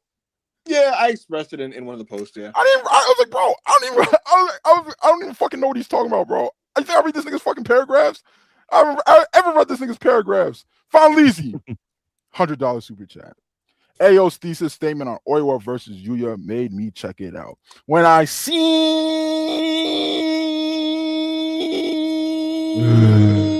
Oiwa hit that clothesline into the big rock, I said, oh my God. Them hitting full moves to break the submission and then still holding on to submission was really amazing. Struggle done. Nice. One of the ones was him fucking Yuya catching him with a bridging German. No, not Yuya. Oiwa catching him with a bridging German, and then Yuya kicking out and going right back into I forgot what he calls his arm hold, but if we're going right back into the submission, that shit was awesome, bro. They had a really good match. They had a really good fucking match. I'm so proud of Yuya, man. I'm so proud of him. Yo, you was really hating on that young nigga, bro. Why? I literally was on his side from the beginning. You were calling him Sweet Heat. No, brother. Yuya Pumamura. That's what you were calling him. And I said, yo, relax. That was you in King of the North. No, it wasn't. saying people have said a lot of mean things about me over the years, bro. But saying I'm in cahoots with King of the North is fucking crazy, gang. That is very mean. Lobby War songs, $5 super chat. Even when Ayo, if y'all got the book, how would you book Oiwa and Yuya's road to Wrestle Kingdom? They're both so over now. You gotta find big spots for both of them. For our audience, if you guys are unaware, Oiwa won the G1 and he's using his title opportunity at King of Pro Wrestling in October. He's gonna be challenging Yota Tsuji. Ayo, on the spot, should he win? Bro, this is such a cop-out answer, bro. I don't think there's a wrong answer there. I think you need to see how the Destruction Tour goes and see who's doing what in Destruction. Who's getting over? Yeah, like who's more over? Because they're both baby faces at the end of the day, right? Who's more over? And you just go from there, bro. I don't think there's a wrong answer. I think Tsuji's doing such amazing work on top that I feel like. And I hate niggas saying like, oh, he deserves this, they deserve that, because 99% of the time, you niggas saying that somebody deserves something. No, they fucking don't. They don't deserve a fucking thing in this life. They don't deserve a fucking thing. But I feel like Tsuji's doing such good work on top, bro. G1 was doing such good numbers. He's doing such good work in the ring. Sometimes niggas do deserve to walk into the dome as champion, bro. Okay, question. I know the question was Yuya and Oiwa, but it does feel like there is a Shota Umino sized elephant in the room. It feels like he's gonna pop into the picture at some point and have something to say about all of this. The question is, he's not like that type of guy where he can just return and get a shot and the crowd will accept that. Like they might kind of go, gang, we watched all these other niggas put in work in the G1. You can't just walk in and get this title shot. So look, I don't have a problem with Tsuji walking to the dome. I have no issue with it. Then the question becomes, who should he face? Should he face Shooter or Yuya then?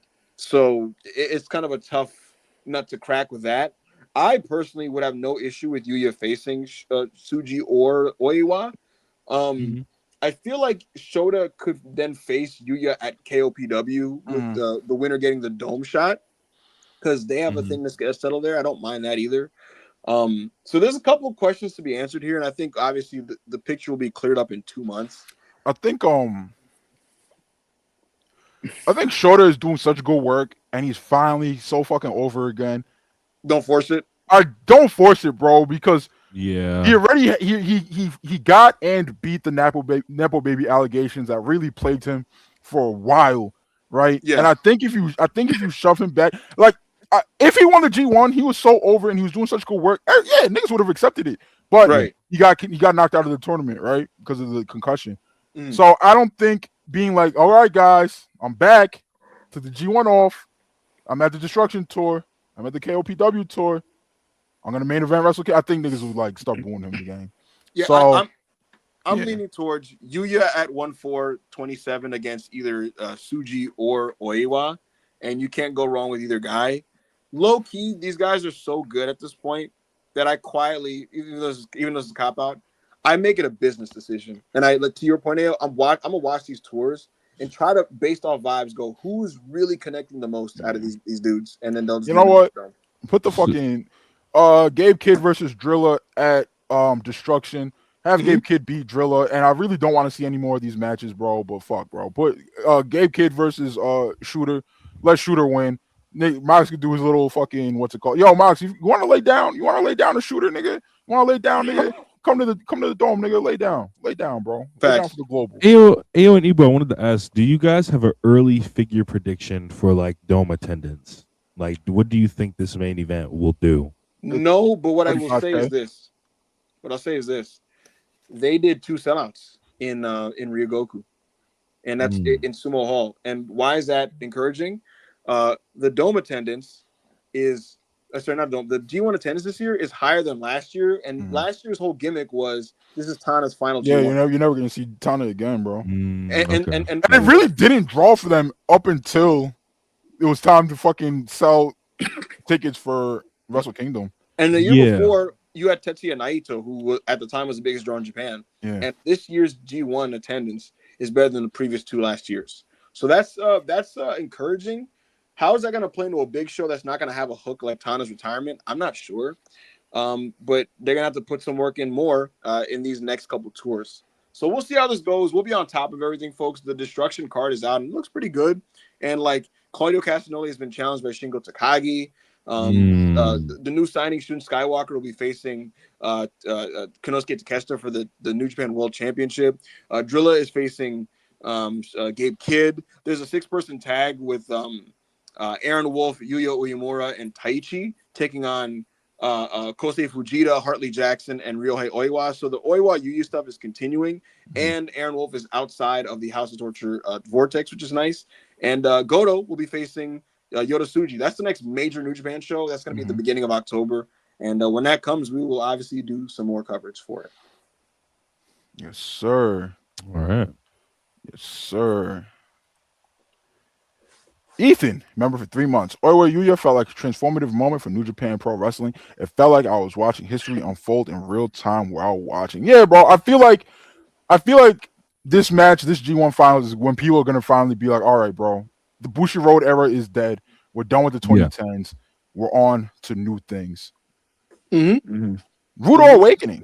$20 super chat. MJF did not need oxygen tanks. Tony Storm did not go insane. And Hangman did not drink Swerve's life juice for all Ibu Cornette to be pushing. The AW has one style agenda. Mox and Kyle O'Reilly had a hot feud about an ankle lock. I agree. Ibu, we do not have time for you to pontificate about this. No, I'll just do a Please quick be retort. Concise, bro. Okay, listen, Rudo. I'm actually the person that for years, when someone said AEW house style, I challenged them and said, what is the AEW house style? Because the beauty of AEW was that for many, many years, AEW's house style was just good wrestling. And everybody could do their version of good wrestling to the best of their ability. Bryan Danielson was not like Max. Max was not like John Moxley, right? So I actually believe for the longest time it had incredible variety. I think that kind of like in basketball where they say, yo, we don't want to do mid-range jumpers anymore. We don't want to do this anymore. We're no more back to the basket. It's pace and space, 3-and-D, blah, blah, blah. I think AEW on some analytic level, right, to get back on track in 2025, they kind of centralized and more specified what their formula was. And that's when you started seeing those party tags last year and more of a leaning into the hybrid style. And they did so to the benefit of their product, by kind of getting back to what really was the meat and potatoes of their formula. But now it has come at the expense, in my opinion, of a little bit of variety on their main Dynamite show. But for years, that wasn't the case. For years, there was a lot of variety to what they were doing. I think in the last year, roughly, they kind of more honed in on one specific thing to the benefit of their product. And I repeat, it was to their benefit, generally speaking, as a show. All right. Hit Chompy, £2 super chat. Billy One Wing Angel kick out already riling nerds. I saw, first of all, I don't think Billy should kick out the One Wing Angel. And I like Ospreay, all jokes aside. I do like Ospreay a lot. He has one of my favorite wrestlers of the decade.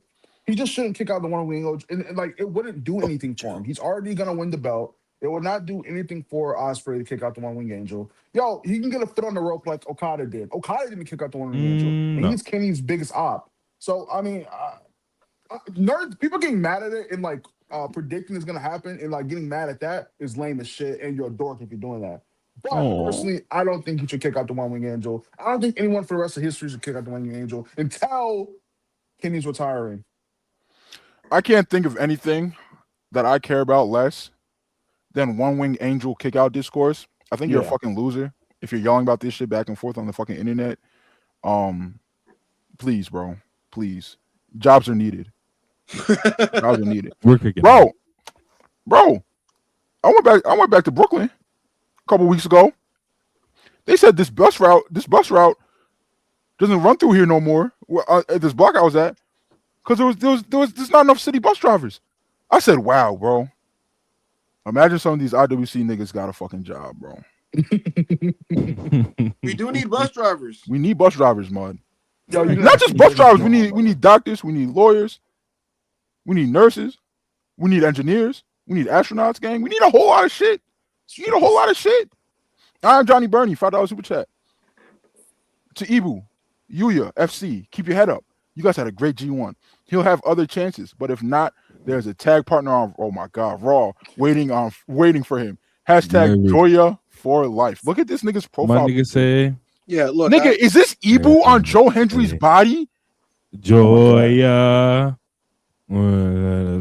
Joy, do you see this? What? Yeah, listen.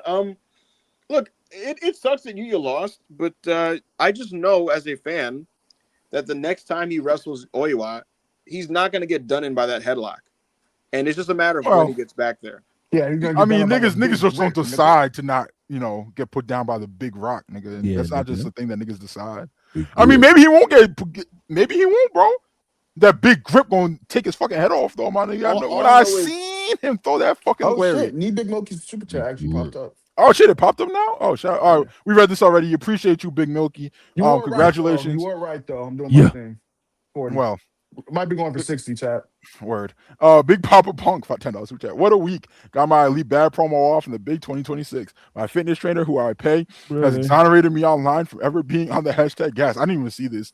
Total witch hunt. I sold 200 ticks for the third brand. Oh, hashtag pump me up. I forgot he was working AAA.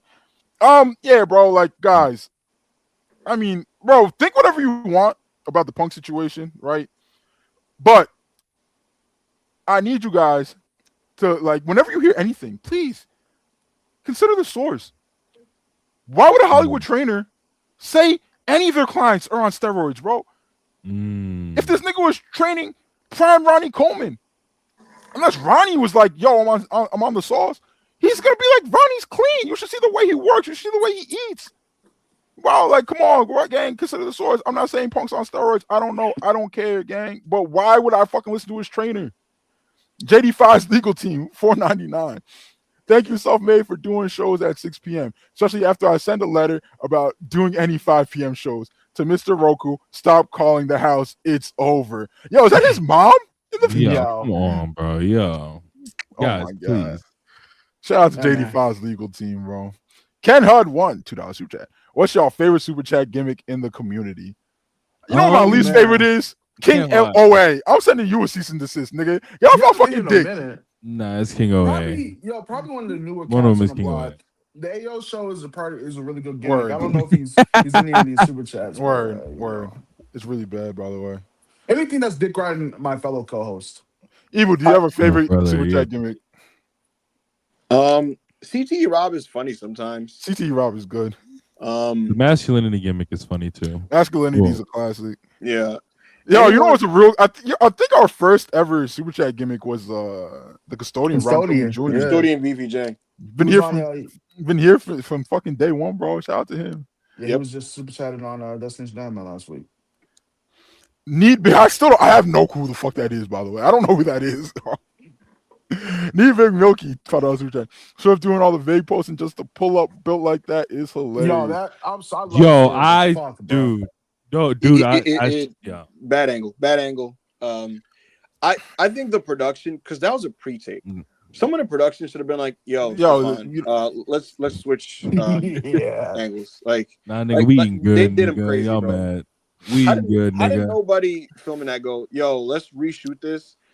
Swerve, stand at this angle so Twitter does not fry. Yo, I'm so tired of niggas saying it's a fucking steroid gut, bro. You niggas don't know anything. You've never been in a fucking gym before. You don't know anybody on steroids. You don't know anything. You've just heard the term steroid gut. You see one on TV and you say that, bro.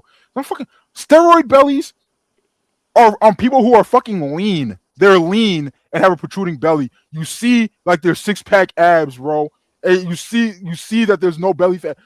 What Swerve has, right, is bad posture, an interior pelvic tilt, and a gut. It's belly fat, bro. It's not fucking steroids, my nigga. He just needs to eat. Shout out to Swerve, bro. Amazing wrestler. We need to lose some weight and fix your posture. That's it. Maybe you don't need to do any of that, bro. Maybe you love how you built. I don't really care anyway, as long as he wrestles the same. You niggas, though. You niggas were just going all weekend about leave wrestlers alone in their bodies after somebody said something mean to fucking Will Cruz. But then you see a black man who you deem out of shape, and it's, yo, let's call him a fat pedophile. That's a real tweet that I saw. What are you niggas on? What? They said this nigga's built like a fat pedophile, bro. Like, why? Like, you niggas was just crying because Will Cruz is called Rosie O'Donnell. Well, listen, is it Uchi Wiley or one mic? Chris, come on, Chris. Yo, listen, what I would say to that is this, bro. Wrestling Twitter. Do you want to be NBA Twitter or do you not want to be NBA Twitter? Pick one. Pick one. Either we're going full edgy and everybody can get it. And if that's the case, my response is okay, so be it. Or if we're gonna protect all the white women and the bigger white men, then be soft with everybody. Yo, Let me know. Niggas don't care about black men. Them niggas are trying to get people to accept fucking Drake Winter's apology. Yeah, bro. Well, that's what I'm saying. Bro, I seen so many white people being like, yo, I seen so many straight white people being like, yo, you have to accept this. I don't have to accept shit. Suck my dick. No. Kuzu, $10 super chat. Fuck Drake's words, bro. I'll never forgive that nigga, bro. Yo, not only did he do all that shit, he ran for office trying to enact that his bigoted ass shit, bro. And what have you done since quote unquote changing your leaf to make up to the people that you hurt by spouting this nonsense, bro? Have you worked for any organizations? Have you donated to any charities? Have you done anything? Have you reached out to any organizations? Have you volunteered your time to help people? Have you done anything, my nigga? Not a thing. You went to a wrestling show, got booked, niggas didn't probably say, I'm sorry, fuck you, nigga. Kuzu, my biggest takeaway from this past weekend is that every wrestler should strive to achieve what they perceive professional wrestling to be, regardless of what the smarks think that's art. I agree. That point, guess what? As much as sometimes I resent Jon Moxley, and as many times as I don't, because I'm up and down with Jon, right? There's times where Jon is incredible, there's times where he's not. On some level, I have always respected him, at least for doing what he believes. Jon Moxley, whether you like it or not, is like, nigga, this is what I think wrestling is. This is what I want to turn AEW into with my Death Rider shit, and this is how I'm going to do matches. And I think it's not contradictory to say I respect that, even though sometimes it drives me fucking nuts. That's something I truly believe.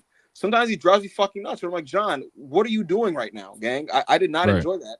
But the fact that he clearly philosophically is like, I don't give a fuck if you like it or not. I'm gonna keep doing it. I respect that, bro. I really do. I respect anybody that just triples down on their wrestling philosophy and puts that shit out in the fucking ether. So that's what I got to say about that. Kuzu also said, and now for some glazing. That G1 final is the first time in a long time that truly felt like some genuine wine wrestling. Wine. I loved it. I absolutely loved it. I am Johnny Burney, $2 super chat. What scene in RRR you said this isn't very, very realistic? Every one of them. It seems the entire movie seemed pretty real to me. I mean, listen, Evil wouldn't get it because that's some shit me and AO could do. Yeah, because Evil is a beta boy cuck, right? He can't even comprehend none of that shit going on. But that's just what I be doing in my backyard for fun. Yeah, man. Listen, I'm pro Bollywood fucking super soldier action stuff. I think it's fucking beast. That shit was awesome, bro. When them niggas was fighting. Yo, the part where these niggas turned into fire and water benders and were spinning and shooting fire and water at each other. I was like, and then they did the fucking the Naruto Sasuke fucking hands together shit. For the second title part, that was awesome. I told these niggas RRR was an amazing movie. You gonna fuck with it. Don't even worry about it being 3 hours, bro. You're gonna be super locked in. I know these niggas ain't believe me, right? But oh my god, when they seen Raju beat the shit out of that crowd, they said, wait, hold a second. Maybe AO was right. He literally fought a crowd of like thousands of people. That was crazy. Then he whipped his mans in front of everybody, bro. Chris, you said you dropped a 5 on that, right? On Letterboxd? Yeah. Let's go. And I put my description of the shit was I saw modern American action movies. I looked my bitch like this. I can't lie, bro. Niggas started doing too much, being hyper realistic with them, nigga. I want to see an horrified actor do the impossible. I don't care. Shot-Town Spurs, $6 super chat. Can't give $5 because I'm afraid to get sued by JD's mom. It's a shame what she's really doing to niggas. It's a shame, Shot-Town Spurs. Speaking of which, JD5's legal team, $2 super chat. Still have 2 5s in your name, Shot-Town. Cease and desist. Oh, no. Let's go back to his name. 9525. Yeah, it's over for you. Oh, no, that's nasty. You, Uncle Roku, $10 super chat. Any insight to the reactions of North American-based wrestlers to this year's G1? Any AW talent feel motivated/inspired from the G1 and Oiwa versus Yuya? Yeah, I've heard that a lot. Yeah, I've heard people say that they're inspired to even not even just to really look at the ways that they wrestle, but even do this G1 or the 5-star Grand Prix.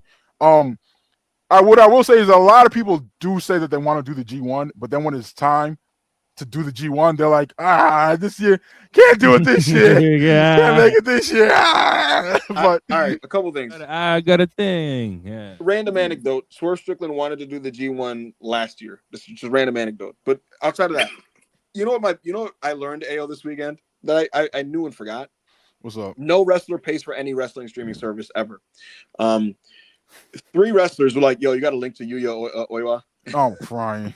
So, not only do they not pay for this shit, bro, they don't even understand how to use like Watch Wrestling, gang. No, like I linked a nigga.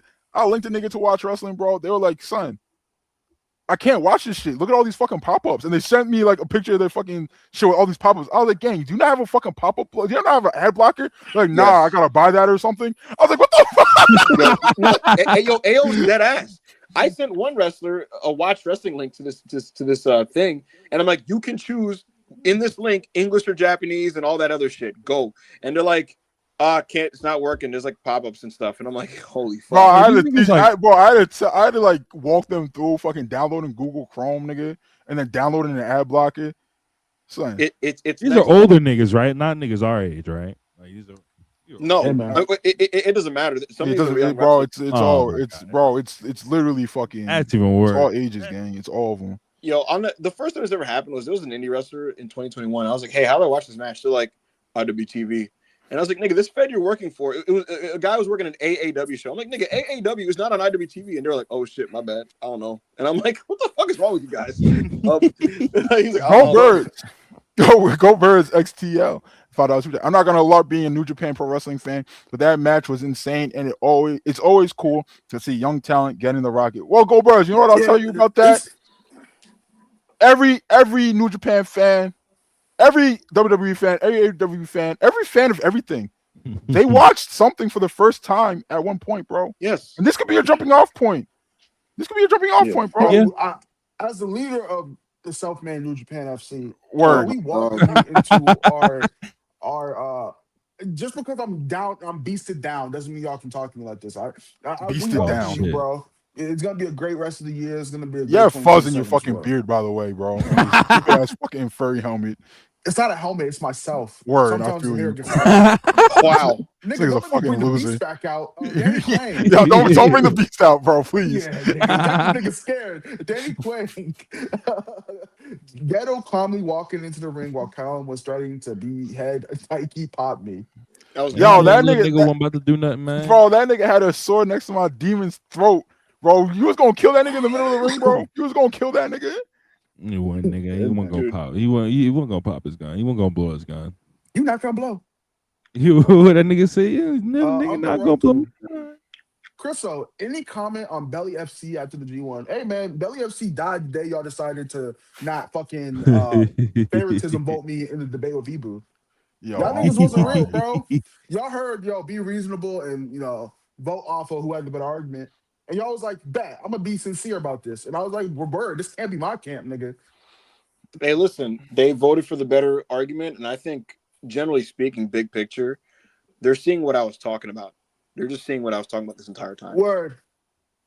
Sal Cruz, never for 6 months. Tears in my eyes when I guess saying when I saw AO play Ibu ball on my timeline. Shout out to Chris, the only pure hooper of self-made. What does this mean, bro? Is that turning yourself into a furry? Is turning yourself into a furry being a pure hooper? Listen, I get it, bro. Niggas, I didn't expect this from you, AO. I expected this from Ibu, but niggas see the communities, showing the love that I deserve, for being, the maximum efficiency scorer, and niggas just start hating. I'm a furry now. I'm not a furry. I am first of all, I'm a black man. I am someone who needs to be praised when we do our thing. And you're mad about it. You're not a furry, but you have a persona though. Like, wow. Go Birds, dude. Bronson Reed has been eating his chicken. Hey, did you see this picture? I have, bro. I have. And I don't know what's real and what's not real, bro. Obviously, he's lost a good amount of weight. What I will say, filters are a hell of a thing, bro. So like, is this how he's gonna look when he gets on? Filters and a pump are a hell of a thing. Is that how he's gonna look when he gets on TV? I don't know. Regardless, he's lost a bunch of weight. Good for him. I'm never gonna knock somebody for locking in on the gym, bro. Niggas know about me. Niggas know I'm all about fitness. Join the Self-Made Health and Fitness channel in the Discord. I'm about to be up in there all over again. I'm starting a new training block soon. Shit. Yeah, man. Folks, it's very we have multiple self-made members that have went through AO's regimen, and it's actively helped them in their life, like sincerely. We do this, bro. We do this. Yo, Chad, I'm gonna start a session. I'm gonna start some type of thing for y'all too, man. What you starting, bro? How to be funny and how to like talk in social settings. We're gonna have a class. Okay. Some of you niggas need it. I'm Johnny Bernie. Roku no selling Miss JD redacted in chat. Yeah, Wow. Yeah, come on, man. Johnny Bernie, thank you for bringing light upon this. Roku, stop running, gang. Stop fucking running. Gulag Boy, remember for 7 months. Chriso, you kicked me out of the bread army. LOL. Houston isn't far from me. Ibu, can't wait to watch JS. Jericho Appreciation Society versus American Top Team with you. Ayo, be careful. Rob, at Money in the Bank. What am I being careful of? I don't know, bro. I don't know. I gotta see what the cards looking like. I gotta see who's gonna. I gotta see who's gonna be in the Money in the Bank. Like, Gulag, bro. I'll worry about you, bro. I'll worry about you. We Sprouts. I worry about a couple of you niggas. Sex Luger, $5 super chat. Pepsi Phil, oh my god. Pepsi Phil taking more photos of the NXT youth. Hashtag Dark Side of the Ring. Yo, come on. Yo, what is wrong? What is wrong with CM Punk mentoring the youth? Genuinely, bro. He's doing his thing.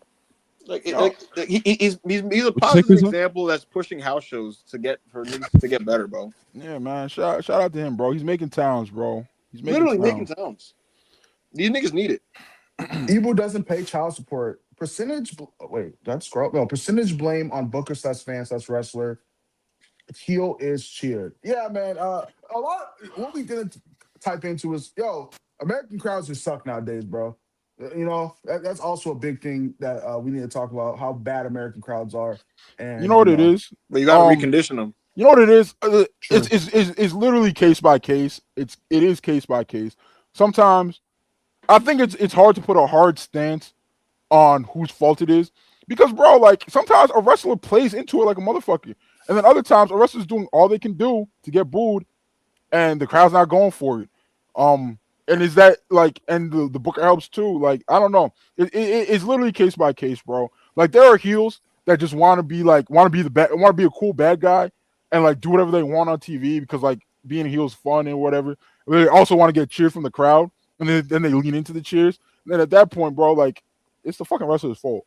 But I disagree when niggas say, "Oh, there's nothing a wrestler could do to." Like when Punk's like, "Bro, they're not gonna boo me. They're not gonna boo me. They're not gonna boo me." Bro, you're not confident in your ability to tell a story then because, bro, like literally a year after the Elite started AEW, they were getting booed out of arena. Do niggas think that they genuinely did not like these people, or are they just being really good heels, Ibu? AEW starts at 2019. Yeah. And 2021, the Elite were running around like the Al Qaeda. No, they were being and heels. They got the fans, and they got the fans to buy into the shit, and they got booed out of everywhere. Who got cheered over Kenny Omega during his belt collector run? I mean, who didn't get cheered over Kenny Omega? True. They cheered for Jungle Boy. They cheered for everybody, bro. Yeah. They bought into every face. Hangman, obviously. Yeah. That's Like, great. Dante Martin. The crowds genuinely liked any of these wrestlers more than they liked Kenny? No! But the fans were willing to Dante buy. Martin. That's the thing. See, that's the thing, right? AEW were telling good stories, and the fans said, okay, we will invest and buy into this and react how fans traditionally do. And we've seen in modern wrestling in different periods from both WWE and AEW is when you tell a story that people are engaged with, they'll just play along and react accordingly. But when you treat wrestling as this meta thing, then they go like, we're just going to do what we want. And you're seeing that like with WWE. So like, you know what I think, bro? I don't think for a second CM Punk doesn't believe that he could get a heel character over. I think he doesn't fucking want to and thinks this is an excuse that people will be like, oh, this makes sense. people will be like, yeah, that makes sense, and they'll get off my dick about it. I don't think he believes that for a second. Even, do you really think he couldn't get he thinks he can't get a heel character over? His opinion, he'd love to be a bad guy again. I hear you, bro. Go ahead. I asked you. So go ahead. Always go ahead. He'd love to be a bad guy again. He's of the belief that like that's just bad business right now. I hear you. Word. Sal Cruz. Go ahead, Crystal. Big Stu FC stand up. We're getting apples shot off our head and not blinking. We survive in car crashes. We hook up with grandma's snow bunnies too. We back, baby. Guns up. Oh, what I see. Oh my God. Him light her cigarette with his ring. I was like, oh my God. This a real nigga. Yo, shout out, shout out to light skinned Stu, bro. Niggas was hating on you. Niggas was hating on light skinned Stu, bro. And I was niggas. But when I seen him stroke down that grandma, I said, this a real nigga. Oh, he bringing my tweets to life. Oh, man. He turned her fucking grandson into an all-state fucking quarterback. Bro, turn that nigga. Bro, tell that nigga how to throw football. Tell that nigga how to throw football. And now he's starting on varsity, bro, at 15 years old, 16. Like, come on, my nigga. He a real nigga. Zeman Stu. Oh, yo, episode 1 of Lanterns was very good. I enjoyed it, bro. After I watched the show, I found out that fucking the creator of Ozark is the showrunner. I was like, what the fuck, nigga? Ozark is God. Have you ever seen it, Crystal? Yeah, I've seen Ozark. Yeah, bro. I love Ozark. You got wait. The Lanterns, like, what was it? The director, like the writer or whatever, like of Ozark is. Oh, he's like the showrunner, bro. I think he's the director and like one of the writers. That show's the that's actually a crazy W. Holy shit. Yo, G Wrestling spoilers. Damn, I'm gonna watch after. I mean, we didn't say any crazy plot points, bro. Like, he stroked down a grandma and he taught a kid how to throw football. What else we say? Nothing. Yo, keep it a buck. Was that grandma valid? She looked good as fuck, bro. She was pretty good. Not gonna count. Didn't bring dick card for some reason. I don't know. The Silver Surfer was in it. Top Row Bozo, $5. Shout out to Selfmade for playing the new McAfee tape. I know Ibu made this happen. What's your guys' favorite track? I did not listen to a fucking single second. I didn't fucking go on there, bro. I went in there to write down the names of everybody else in that motherfucker. And guess what? You're all getting fucking banned as soon as I get off the podcast. Like, we don't need people like you in our community, bro. You're getting banned. Dude, by the way, every motherfucker, like, who's like a political, or not political, like in the sports media space, that's like pretending to like this album, they're all literally just trying to get on ESPN, bro. Like every one of them. Or don't want to get fired from ESPN. They want Pat to be like, yo, do not get rid of that guy. That's my guy. That's my guy, bro. You can't get rid of him. Yo, who's the fucking football guy, bro? The Josh Allen dick sucker, Dan Orlovsky. Yeah, Orlovsky. Yo, yeah, Orlovsky. Bro, that shit was nigga. That nigga was double handing that shit. Yo, just going crazy. Just going crazy on his shit. The Coach Slide won. Julia jobbing the Michin on main event. Hashtag sex, folks. Can I just say something real quick? Like, when are WWE fans going to wake up to the fact that, like, I hate this, bro. I hate this dude so bad. Wow. Wow. Wow, bro. Yeah. Wow. Go ahead, bro. Go ahead, Evil. When you see these reports, like, oh, WWE officials like this person, it's like, if you see that, but then you watch the show and they get treated the way they're treated and it's contradictory, believe the booking. Don't believe what they say. Believe the booking. You are what the booking says you are. And in the case of Julia, she's brought back to TV to get squashed by Lash Legend. Then she's back off. And then she's jobbing to meet you on main event. Chad, I'm telling you right now, she's gonna get back to TV really, really soon to do a job to Blake Monroe. Like, they clearly just don't rate her. Yeah, they set that up already. Yo, like, guys, you guys, like, we understand wrestling, like, generally. And when I say we, I mean us four and everybody in the chat. We understand, like, wrestling and booking patterns just from being, like, fans. Like, the people who write the shows, they get it, bro. They get it. They understand that if they're invested in somebody, but even if they can't win every match, if they're going to do a job, hey, if we're invested in them, maybe we should heat them up before they do the job so they don't end up looking crazy. What do you think they think about a talent who lost fucking, I don't know how many matches in a row Julia's lost now, but what do you think they think about a talent that's lost like 10 matches in a row and they send them out on TV to do another high-profile job to the new girl. What do you think? What do you think they think about a talent like that? Or a new guy? If you were a booker and you did that to a talent, what do you think you would think about them? Right. Even Ricky Starks is going to be afforded the dignity. He's scheduled to lose to Phoenix for the AAA cruiserweight belt, right? And even him, who they don't love, they're gonna give him some wins over Fraxium on TV before he does that job. Even he's getting that. Oh, brother. Well, and they're not another one of those teams where they don't care about. So yes, they don't care about Fraxium. Yeah, I can't lie, bro. When what happens to them niggas. We don't need Fraxium in the dope gang. Axiom, maybe. But you gotta go back to being. You gotta keep that mask on, bro. If you niggas, right? If you niggas want to join the New Japan Junior Division and work some fucking tags, amazing. That would be amazing. If you niggas want to do some junior heavyweight tags, oh my god, yo, Rob, I'll accept it. Nigga, that would be fucking fire, dude. No, wait. The fucking when Ichiban I seen the Ichiban Sweet Boys spank Fraxium, dude, shit, nigga, I might stay up till 4:30 for another New Japan show. Robbie again, Eagles and Fujita versus Frazier and Axiom in a Korakuen main event is gonna be fucking pornographic. Oh my god, that Super Junior tag run. It's That's gonna be another awesome. Lion Roar. I am Johnny Burney, $2 super chat. You think D Will should work the Rebel Heart show? Gulag Boy, $2 super chat. When I seen Mox carry pay cut Perry, hashtag above 700K soon. Pay cut Perry is crazy. One person carried that match, and it wasn't Mox MOCKS. Yeah, and respect Jungle Demon. Yo, dead ass. That performance in that match was fucking terrific, bro. Yo, and finally niggas were like, yo, okay, let me chill out Jungle Boy. Yeah, no, low key, niggas can't come over to the Jack side. I have no interest in, even though he's a good wrestler, because I know he's not gonna get pushed at a main event level. So it's whatever. But I think he's a good wrestler. I mean, he's better than Mox MOCKS. Andrew Brown, $5 Your OSW boy stable. Mine is Yoshihashi, Curse Axel, Michael Noxawa, JJ Dillon, and Ayo, are you aware of wow. Ayo, do you know who OSW is? No.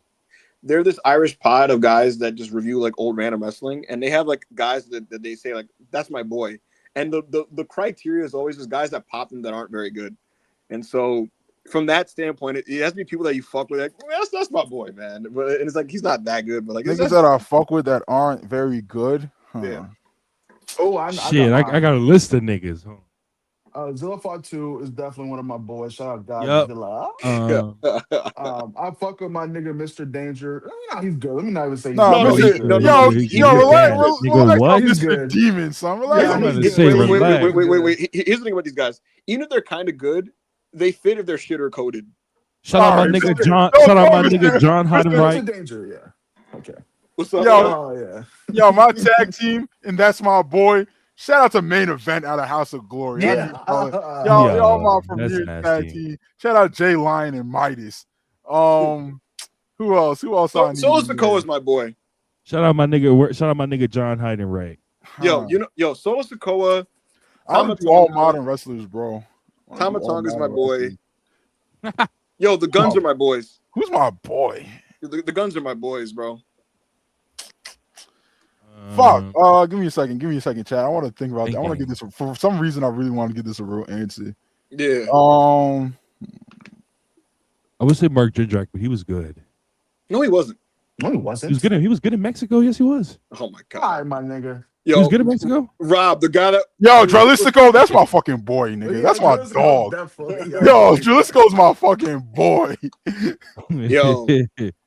Yo, fucking what's my nigga's name, bro? Somebody said Fale. Somebody said, come on, man. Fale's not my boy, bro. No, that is not my boy. That is not my boy, bro. No, come on. Why you be on TikTok? Luchasaurus, that's my boy. Luchasaurus is my boy. Come on.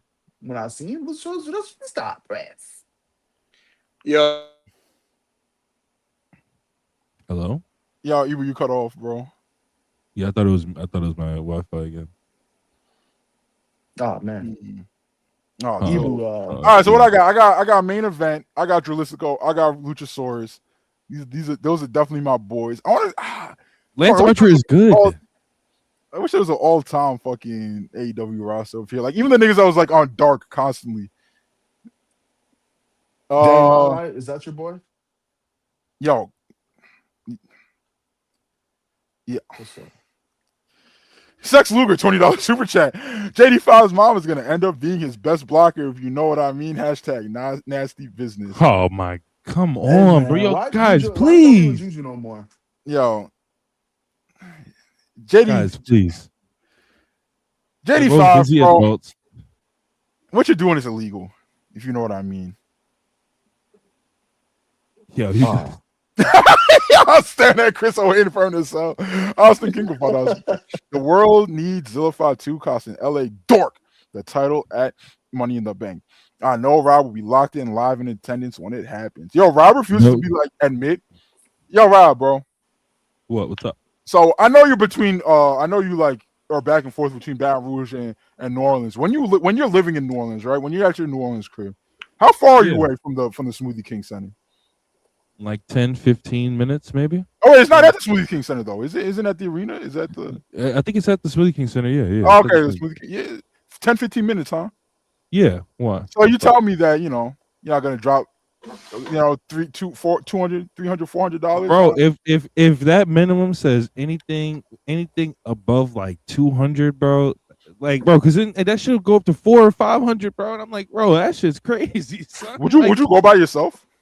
No, I'm not going by myself. I don't think a wrestling show is something I could do by myself, bro. Like I'll go to a restaurant by myself. I'll go to the movies by myself. I'll do a lot of things by myself. A wrestling show, I don't think so, gang. A wrestling show, a concert, I don't think I could do none of those by myself, bro. That's why I went to Texas to go all in. You said you would do what, Chris? I said I'd do it. I've done it before. I would do Dynamite by myself, but pay-per-view, nah. Yeah, I'll do a Dynamite by myself. That's different, bro. You just chilling and shit. Yo, I watched the Punk Collision by myself. That shit was kind of sad. But then he took you up to the suite. Jaden Burks, 2000. Wow. Just filmed my first practice promo for camp. Oh, congrats, bro. Bees. Like wrestling camp? I assume. All right. Ooh. What style are you doing, bro? Let us know in the comments. Super Mo, not gonna lie, the Marvel stuff was pretty fun this weekend. The Doomsday trailer was good, and the X-Men cast for the most part was good. But I do have some gripes. I haven't seen the Doomsday trailer. Like I've been saying, I'm good off trailers.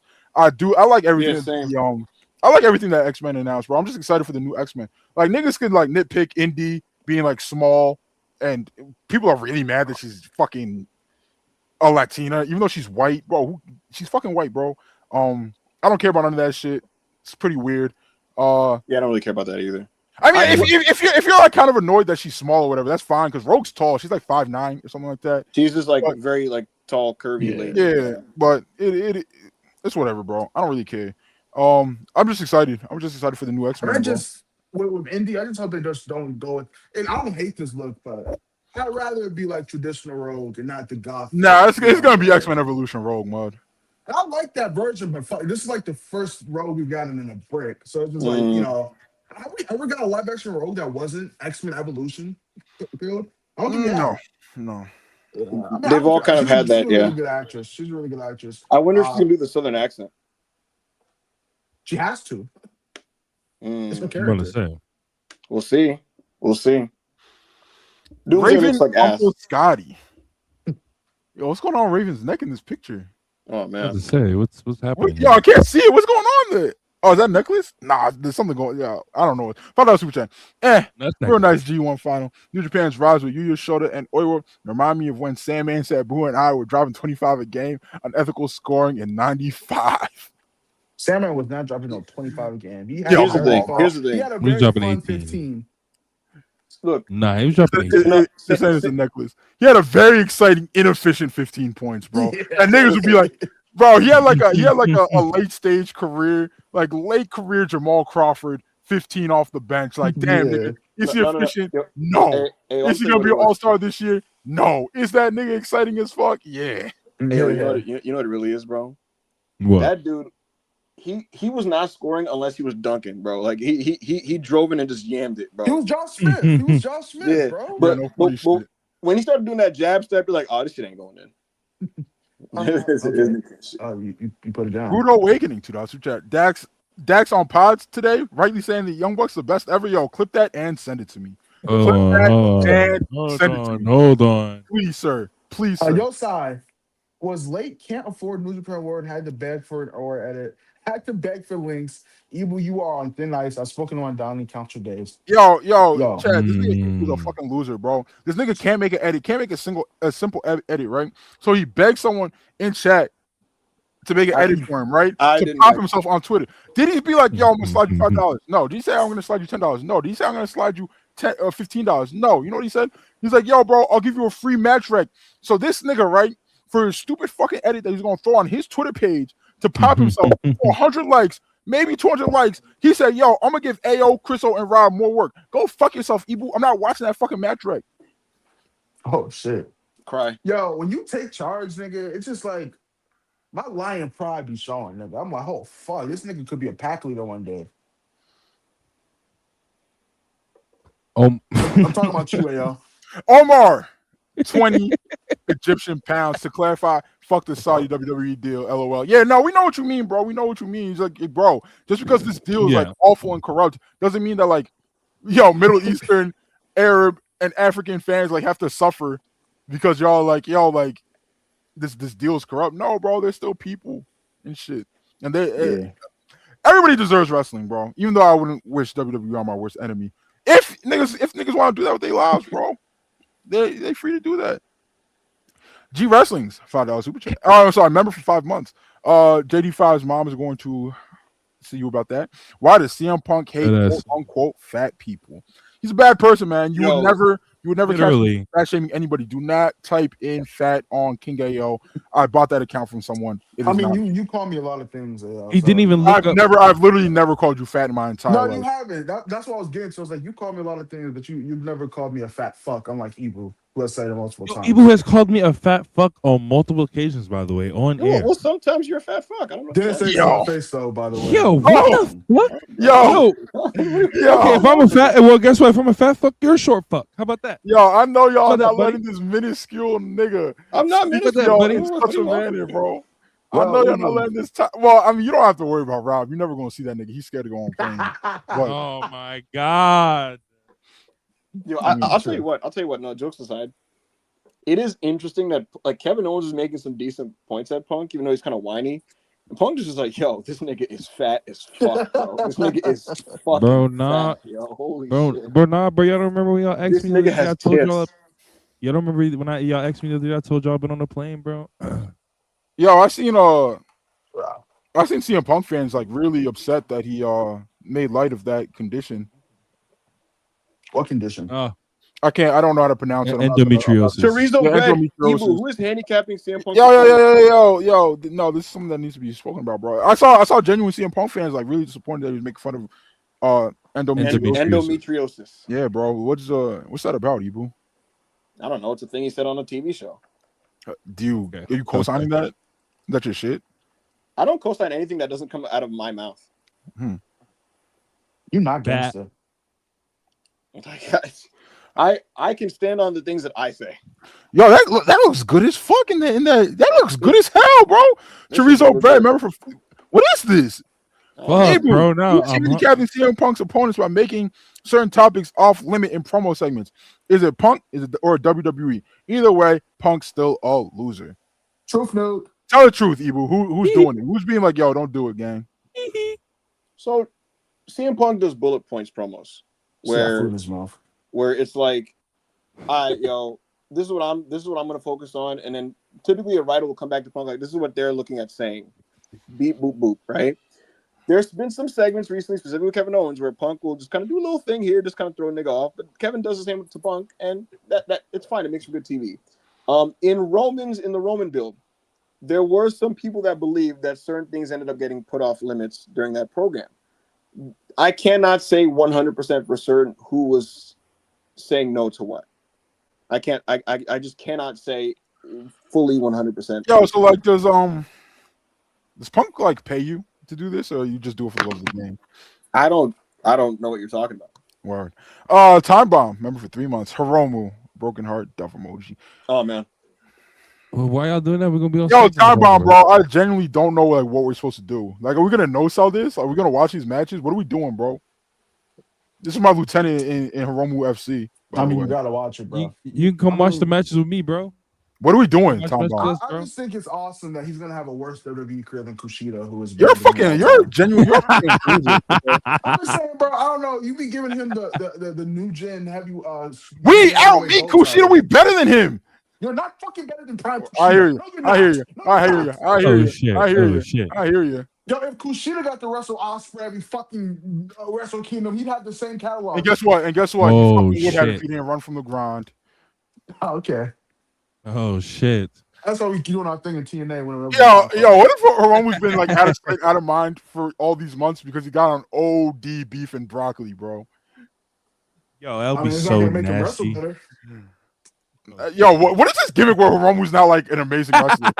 Like, what is this gimmick? Amazing wrestler. Yo, I'm sorry, bro. He's not the same nigga, and he's not a top 50 wrestler in the world. Nigga, you was cranking your hog when he was working Proto Star. Fuck up, nigga. Yo, yeah, I am Johnny Burney. I am Johnny Burney. $5 super chat. I'm hyped for Doomsday now, simply to the idea that if Fox's X-Men / Psycuck destroyed Toby Spider-Man / Brock Cena style and riots break out, hashtag I'll move. Yo, Johnny Burney. Yo, Johnny Burney, bro. You'll fucking respect meat clops, gang. You'll respect meat clops, my nigga. You will respect meat clops. Yo, Johnny Burney, you think niggas would have slapped the fuck out you, bro? Oh, fuck. Oh, shit. Like, let me know, bro. Oh shit! You be trolling me, gang. Yo, this shit got me wet. Okay. Uncle Roku, a real nigga pulled up.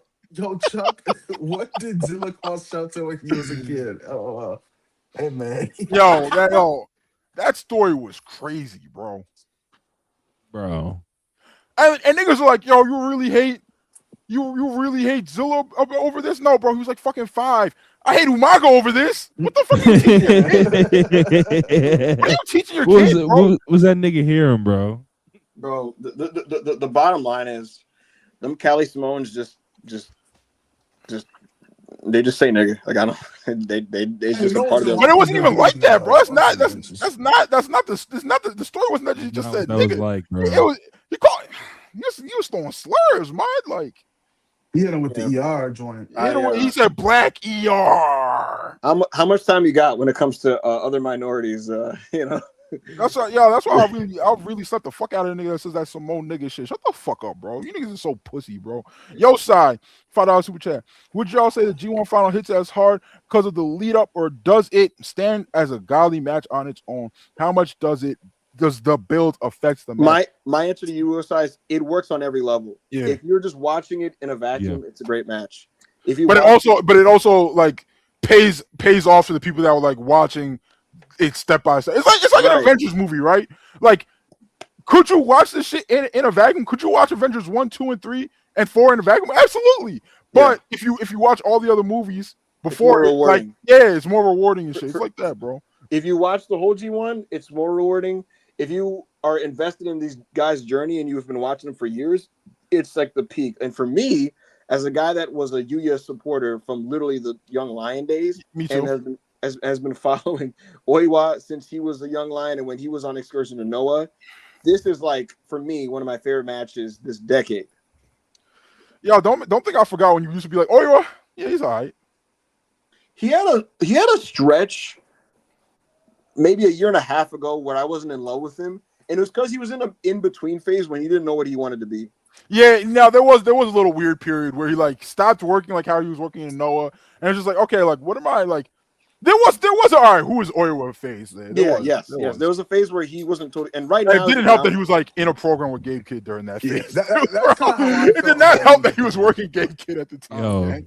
Yo, Gabe Kidd's fall off is really sad, bro. I'm about to say, speaking of Gabe Kidd, that PR after the G1 is looking crazy. He didn't always suck. Like I swear, he didn't always suck, bro. I'm sorry, bro. That's why Kenny Omega's the greatest wrestler of all time, bro. He had niggas thinking this nigga was gonna be the best wrestler, like one of the best wrestlers in New Japan. Yeah, bro. And we don't get enough credit for that match. Yo, I think that Omega Gabe Kid match is like slightly better than like the fucking Osprey one. Like, I think that's one of the best matches of the decade too. I think if it's just the work in the vacuum, I go the Osprey match. But I think the story of like coming back from literal death and like I think everything. I think if you're all in, no pun intended, on like everything that went into it, the Gabe match slightly might edge. I don't know, bro. It's hard. It's hard. I think just standing on its own, I got the Osprey match. I got Osprey. Yeah. Same. Uncle Roku. I got it. Rob took that photo on some. She said she loves Steve Lacy. Yeah. Yo, Rob, you bro. niggas so bad, bro. So do you know how to play the guitar, Rob?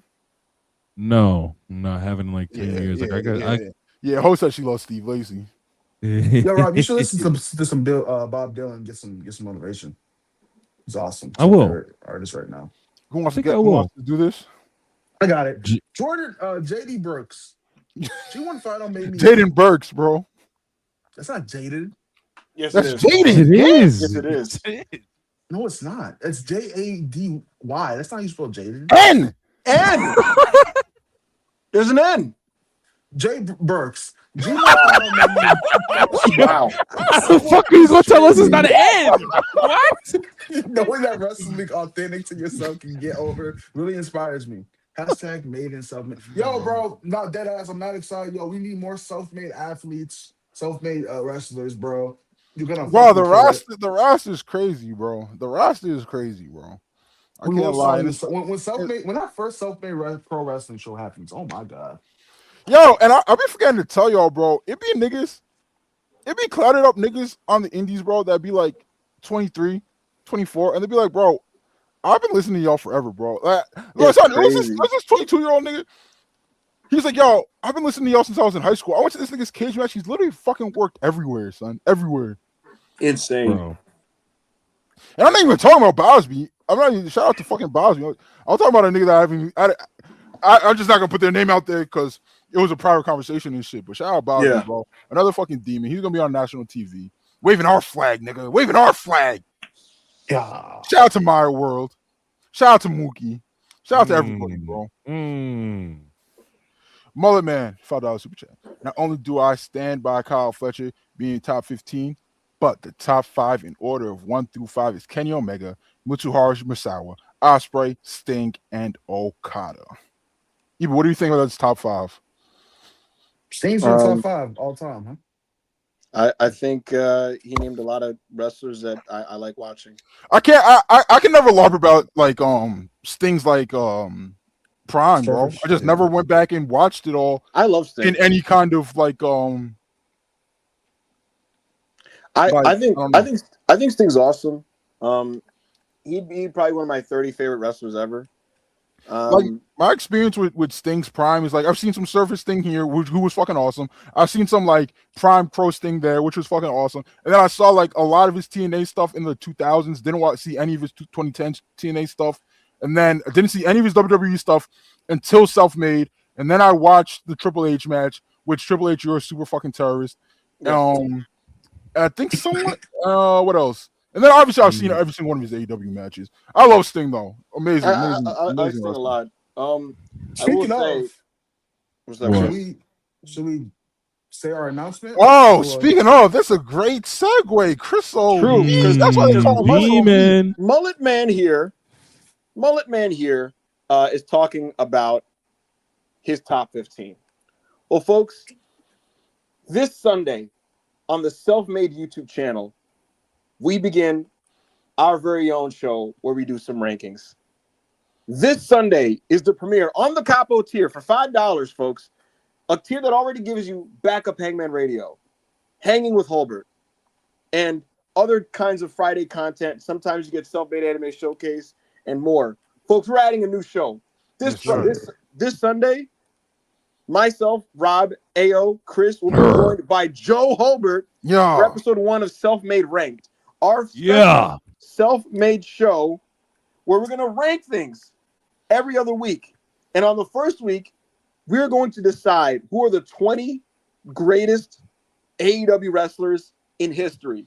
The only criteria, folks, is simply what this wrestler did in AEW specifically. based off the work that they produced in AEW, who are the 20 greatest AEW wrestlers of all time?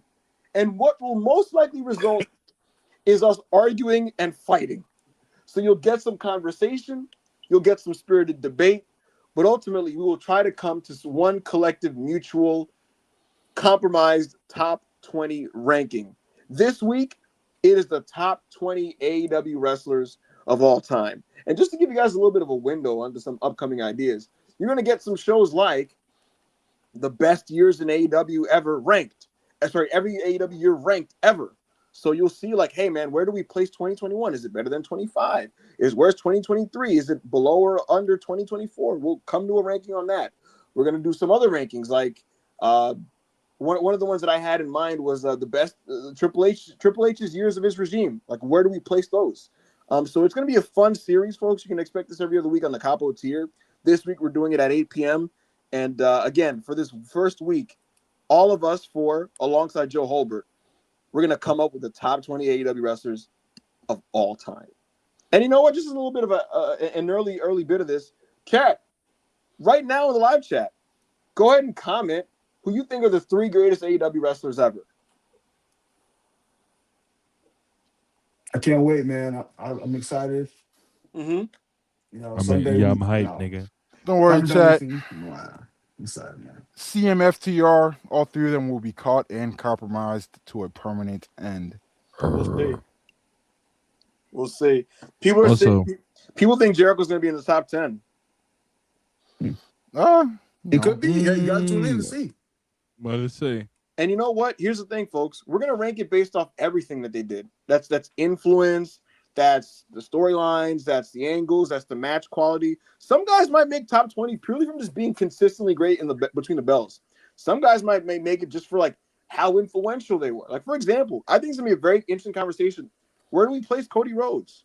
Because he's one of the founding guys. He was very important in what they do. Who? But he only lasted, 2 years? 3 years? Who? Where do we Cody Rhodes.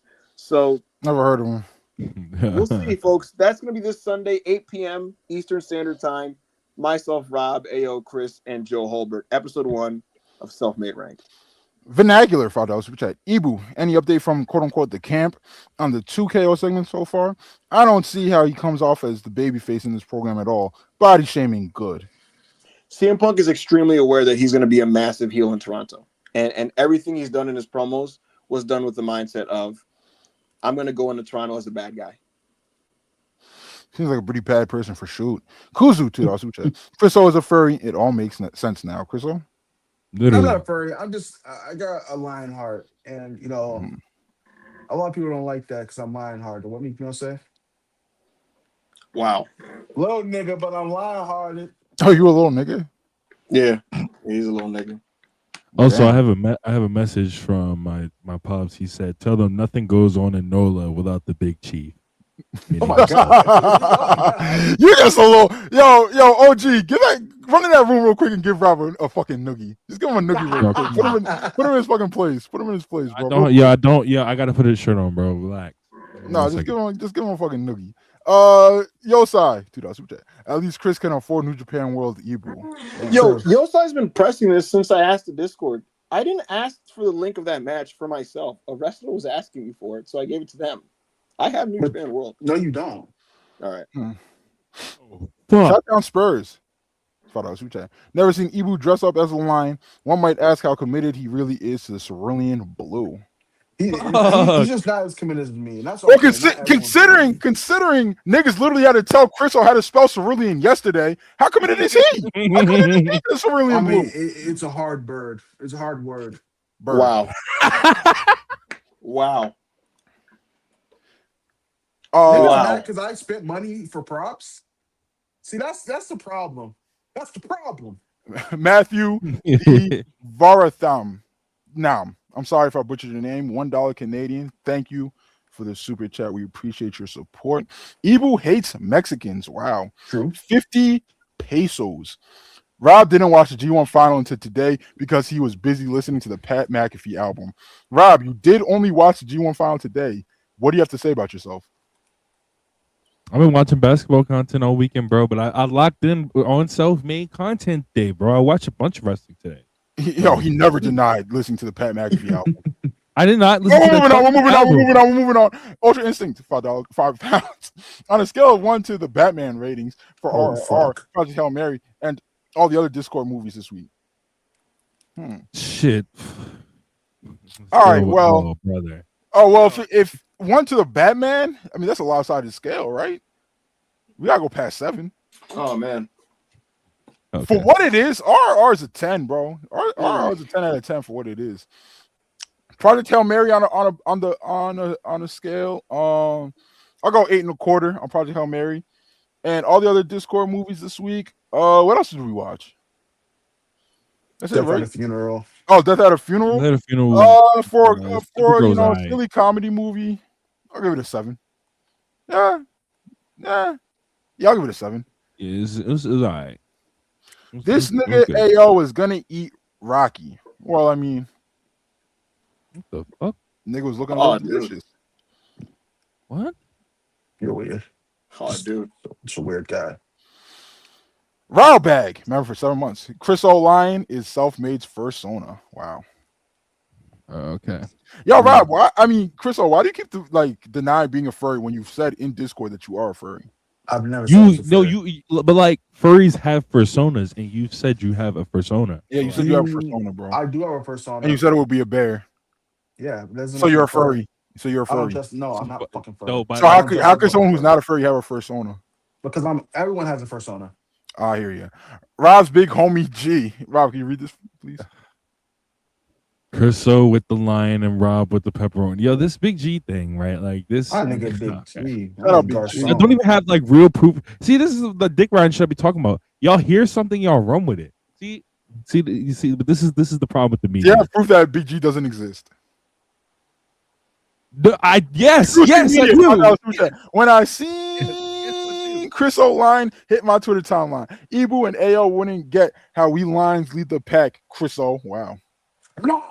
Let's go, bro. I mean, that's what we do. You feel me? Like being Chris O'Lion and then just having just 3 non-lions, just 3, gazelles sharing the screen with me. It takes a lot out of me. But when you lead a pack like this, a pride like this, I got my lioness Ibu by my side, he does whatever. Wow. Did you just call me a lioness? It's hard work, but it's honest work, and I do my best. Yo, you're not a lion, bro. You were scared of fucking Flushing, Queens. It was a very no, I wasn't. It was an upper middle class neighborhood. There were multiple $100,000 cars where our Airbnb was, and you were scared, and you admitted it. You admitted it on multiple occasions that you said this. No, I haven't. You said you were just trying. I swear to God, you admitted it. I didn't say that. Word, you admitted it, bro. Yo, Chad, this nigga was terrified for his life at our B&B. Mind you, upper middle class neighborhood. I walked literally 5 feet up the block, $100 million. I'm sorry, not $100 million, $100,000 fucking Range Rover to my left, my nigga. I looked to my right, Bentley truck to my right, my nigga. I'm like, yo, what's going on? G-Wagon up in front. I'm like, yo, this is the place that Chris was terrified of? I wasn't terrified. Huh. I was scared I was going to go to the wrong house. Realest nigga from Houston, huh? I was scared I was going to go to the wrong house on accident. Drew Gulags. Wow. What is that? Drew Gallegos. Wow. No, I didn't say you butchered it. I'm just reading the super chat, and it's just the cock riding continues, bro. That's what I'm saying. Only thing worse than Jalen Hurts is the Pelicans. True. Oh, fucking brother, yo. Why do you niggas ride my cock about the Eagles, gang? Bro, for so many months of self-made, you niggas was on Ibu's dick. You niggas was on Rob's dick. You niggas was on Crystal's dick. I was able to skate by scot-free. It was cool. Everybody was having a great time. We was like, yo, that's AO. We love AO. We don't shit on AO. And now it's fucking Jalen Hurts this, Jalen Hurts that, Eagles this, Eagles that. Get off my cock. He's a dork, nigga. Why are you talking to our fandom like this, man? We don't have fans. We have supporters. See, look at this. Crystal thinks y'all fan ass niggas. I would never think that. Crystal called you fan ass niggas. Oh man, that's not what I said. Yo, Ibu. Never mind. I don't want to dick ride. What is this? Why is Chi-Town Spurs just sending us mad meat? Oh shit! There's bacon at the end. So this is for you. Go ahead and read this. Oh, fucking brother, yo, Chi-Town's first $2. He sent a bunch of He sent a bunch of ham and fucking bacon. Yo, okay. It might be for me Weird. because I'm a lion. I mean, like it's feeding time. You're a bitch. Steve. I hope and pray Marvel doesn't think I'm rooting for the quote unquote new Avengers over my demon Victor Von Doom. Hashtag belt to ass. Hashtag better duck. Nigga, I'm on Doom side, nigga. First of all, Yelena, you was talking to Spider Meat crazy.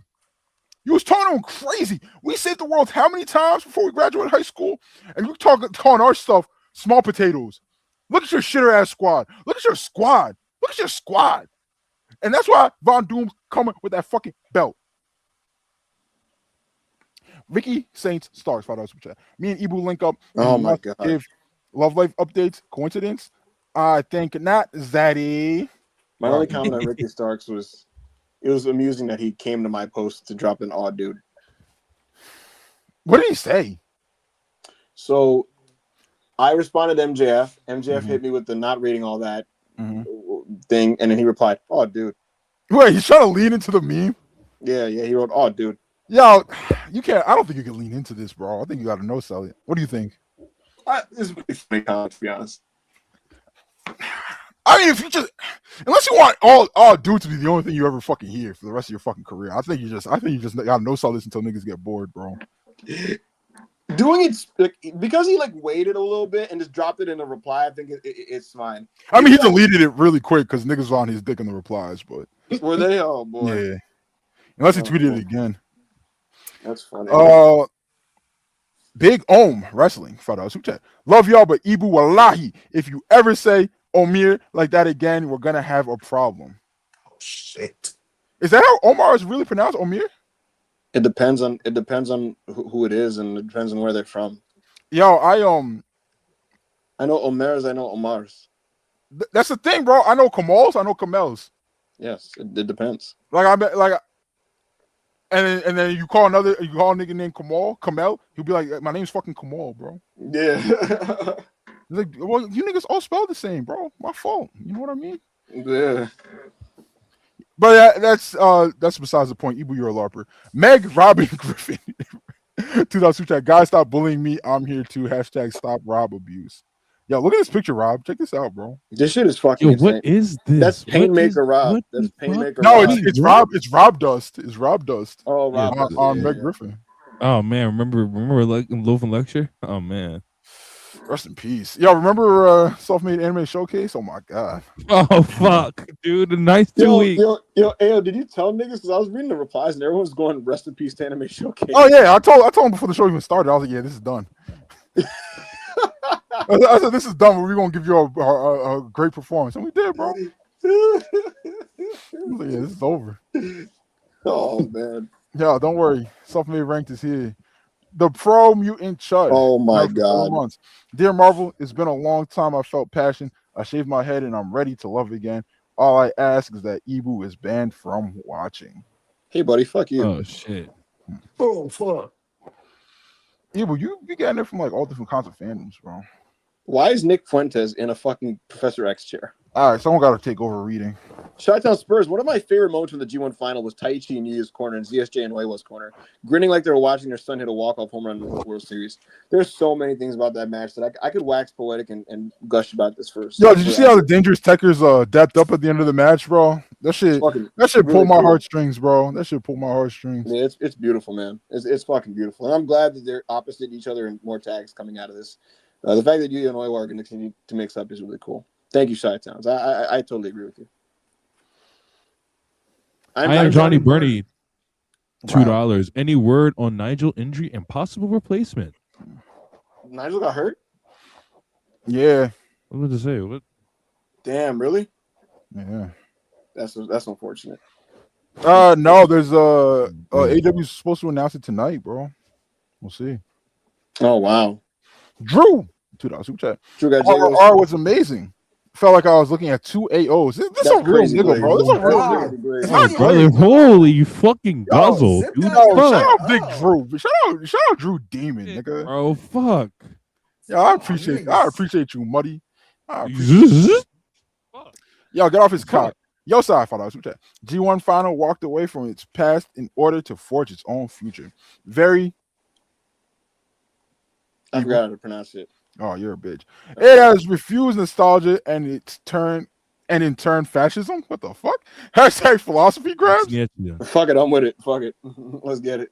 It's crazy. Wait, why did I start reading again? Yo, someone read. Yo, Sai, what do other wrestlers think about the G1 final? So I heard a lot of great feedback actually, and one of the things I didn't get to hear earlier was so there was one wrestler who was younger who basically was like, it was actually really it was interesting. He was just like, so what am I supposed to take away from this that I could use? Because I thought it was a great match, but most people just thought it was very inspiring and cool to watch. To be honest, it was most people.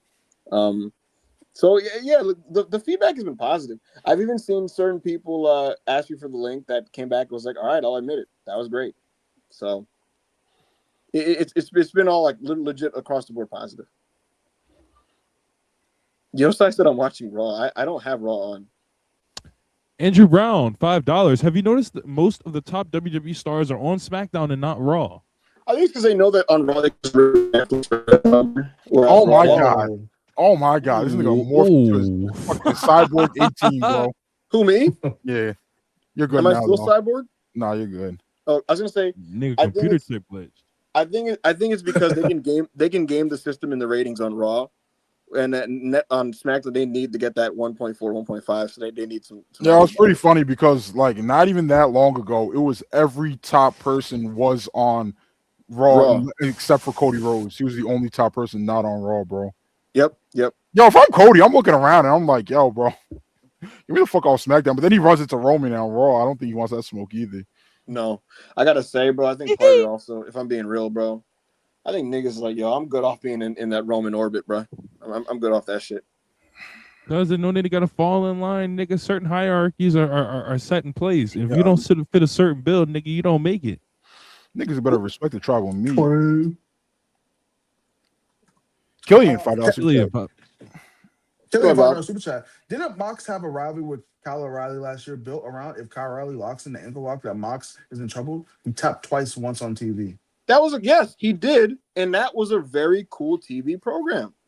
Like, people are pointing out, and was like, "What about when this happened?" And I'm like, "Yeah, that was good." like yeah, I like that. That was good stuff. Like, people are operating on the premise that we said like every match AEW has ever done in recent years is bad, and it's like, no, it's the reason they won Promotion of the Year. You know what I mean? Like that was awesome stuff. My only issue with the KOR mock stuff was like, I don't really know why Kyle was the guy John chose to do all that, because it's like, you know, they're never going to make Kyle a main event guy. So it kind of was a weird person to invest in to do that. But that was great. That was a really good TV storytelling. Mm-hmm. Chi-Town Spurs, $10. The Continental Cup is literally a wrestling FA Cup, which is tier 2 competition in England. Getting offended because people like the G1 is more like getting mad people watch the Champions League. Well, there you go. Literally.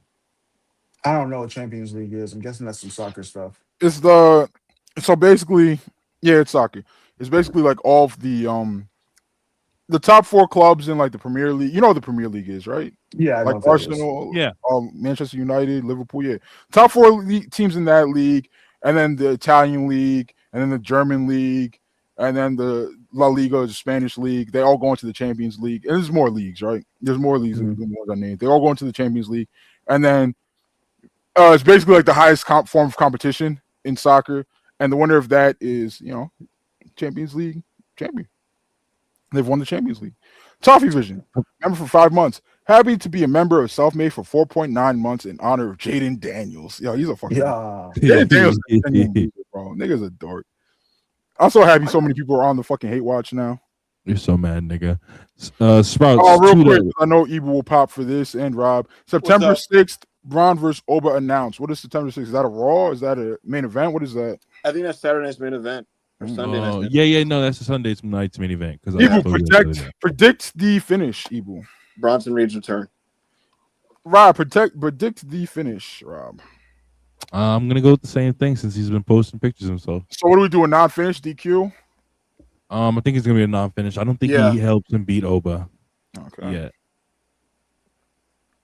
Sprouts $2. Why Punk only take pictures with NXT women? I mean, thought that's we read this already. not true, bro. I remember 3 years ago he had a picture with Brian Pillman Jr. Yeah, so I don't know. I don't know what's up with that.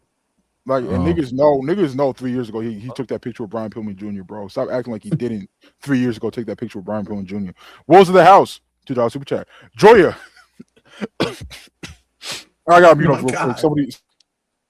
Okay, so the super chat. Where did the super chat go? Joya's WWE tag title run in 2018. No, that's not happening. That probably will happen. Uemura is not leaving New Japan to go to WWE. I'm back now, guys. Sorry. Oh, you're back. It come with masculinity. It was not masculine how when Aos was a fan of Yuya, calling himself Yuya Aomura, said, hey, I'll say Yuya's good when you grow hair. Come on, man. I didn't say that, but I was the one guy telling you guys that he was good, and people thought it was cool to make fun of him. I was calling myself Yuya Aomura. I was doing that. Were you?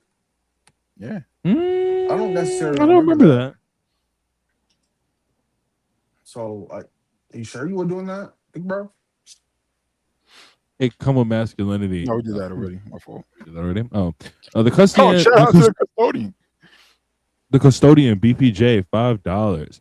Ryohei Oiwa Umino Tsuji 2011 to 2012 OKC. Who is Durant?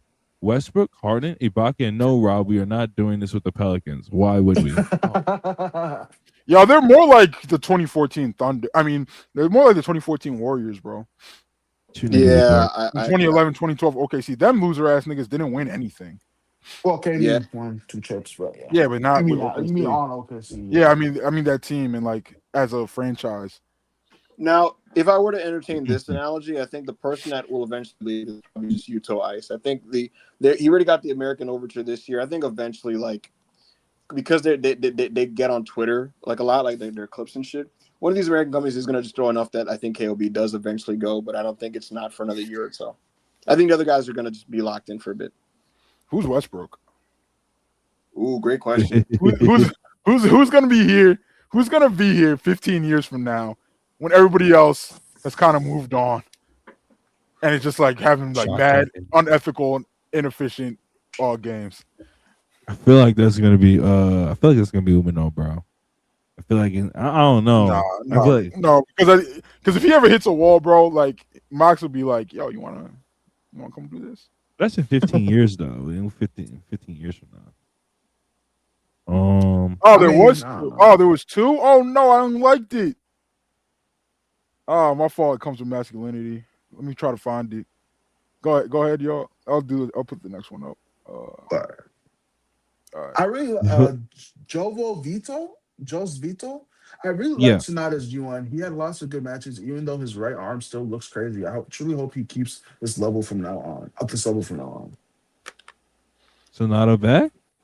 No, he's not back, but he had a gutsy G1 where like basically the stuff that's going on with him, like his arm being fucked up and him not being what he was physically, it was for match strategy. Holy shit! And beyond that, it was also what happened. Did I get fucked up? You sound good now. Just but I don't think it's just your Wi-Fi. I think it's because my shit keeps cutting off too. Oh, it's people gang.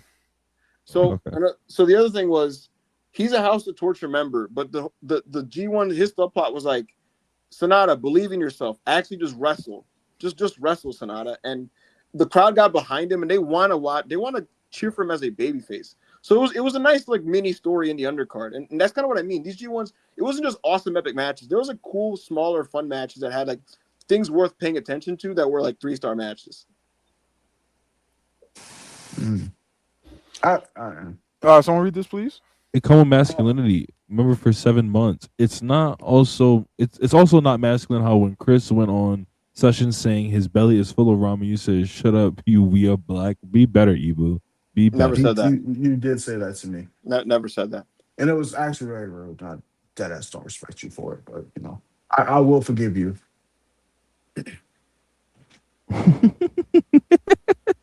Drexel Spivey. Oh, Bucky. Who y'all drafting if you have the first overall pick in the self-made fantasy draft, football draft? Also, shout out to Cedar from RRR. You mean like real football?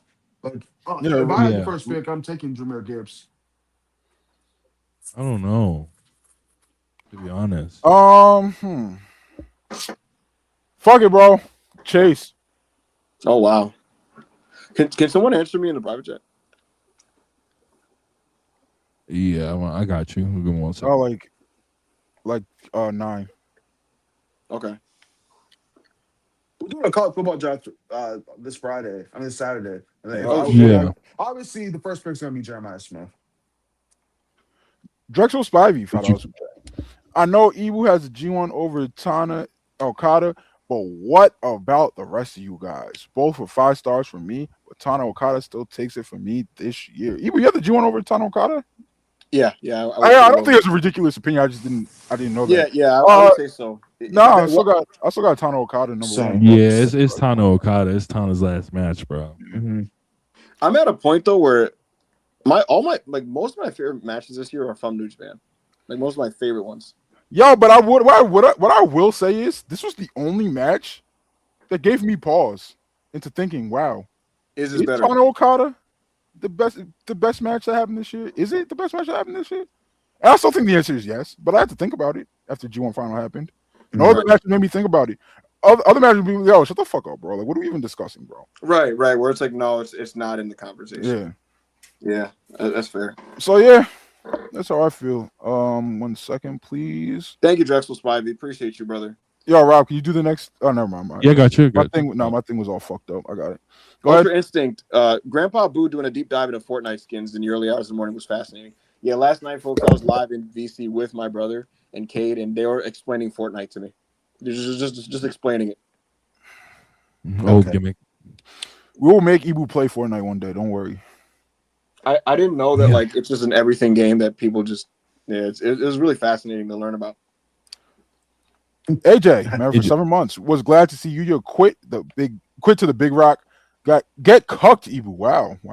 I wasn't cucked. I was deeply proud of one of my favorite wrestlers having an incredible match on a massive stage. So Ibu, what is your top 3 right now? Like favorites, like in terms of what they could give you in 2026 and beyond. What's your top 3 favorite wrestlers right now?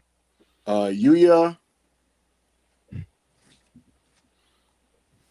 big match CM Punk. Oh, brother. That third one is tough, bro. I might say Kenny Omega. Big match. No, I'm not gonna lie, bro. Keep Kenny's name out your mouth. No, you fucking pick someone slut. else. You No, fucking you don't whore. get to be a Kenny fan. Pick someone else. If I'm not allowed to pick Kenny, which is very strange. Big match Mercedes is pretty electrifying. Willow Nightingale is up there. Lyra Valkyria is up there. So it's probably one of those 3 ladies. I would lowball. Razor, $2 super chat. Didn't say anything. We appreciate you. Thank you so much, Thank you, Razor. Razor. Johnny Bernie said, ranked show, I continue to influence the world. What is this referencing? I don't know. He's the one who I'm brought about to up. say I don't. Oh, actually, I'm low key the person that's responsible because I fucking started the discourse with Kyle Fletcher being one of the best, and that brought everyone in the chat saying, "No, I think Kyle Fletcher is top 15." So I'll take the credit. You don't get any credit, Johnny Bernie. Wow. Because he was the person that said I have Kyle Fletcher top 15. All right. There you go. Ken Hud said, "Linus Boo, you're 2'2" and fat phobic. Pick a show. I'm not. That ass, 2'2", nigga. Nor am I a lioness. You are a lioness. But you're fat phobic, you piece of shit. Really, Ibu? Okay. Really, you're fat phobic? Again, Okay. I'm not typing fat on my Twitter. I bought this account from someone. Okay. 3'4". 3'4".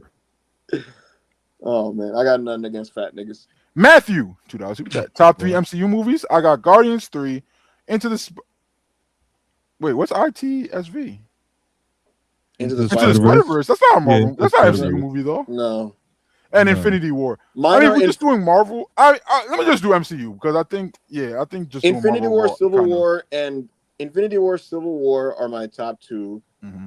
And then the third one is tough. I could go with the second Captain America movie. I forgot what it's called. Winter Soldier. I could go with that. I could go with the new Spider-Man. Yeah, it's one of those 2. It's either Winter Soldier or Spider-Man, probably. Chris, what you got, bro? I got Infinity War, Winter Soldier, and I'm gonna throw out a curveball, and I am going to put the very, very, very, very underrated. Fuck, I forgot the name of the movie. I'm crying. Oh, the one with what's his name? Fuck. Just skip me. Fuck, I forgot. All right, I will go. Fuck it, bro. I don't care what niggas think about that CGI at the end. It meant a lot to my African ass. Black Panther's in there. This is not ranked. This is in no order, by the way. I got Black Panther. I got Infinity War. I got Winter Soldier. That's fair, bro. That's fair. That was a peak period for Marvel, bro. That 2016 to 2018 period was great. I got Guardians, Infinity War, and Black Panther. Guardians 3. Guardians 3. Guardians 3 is awesome. I've never seen it. Awesome. It's really good. I fucking hated Guardians 2, bro. I thought it was like really, really bad. But Guardians 3 was great shit. Made me sad we were losing Gunn, but I mean now niggas see what he got going on. But Lanterns was awesome. So maybe he got a lot of cool shit going on. Eggham, $2 super chat. Thoughts on Punk KO? Punk Hell's back.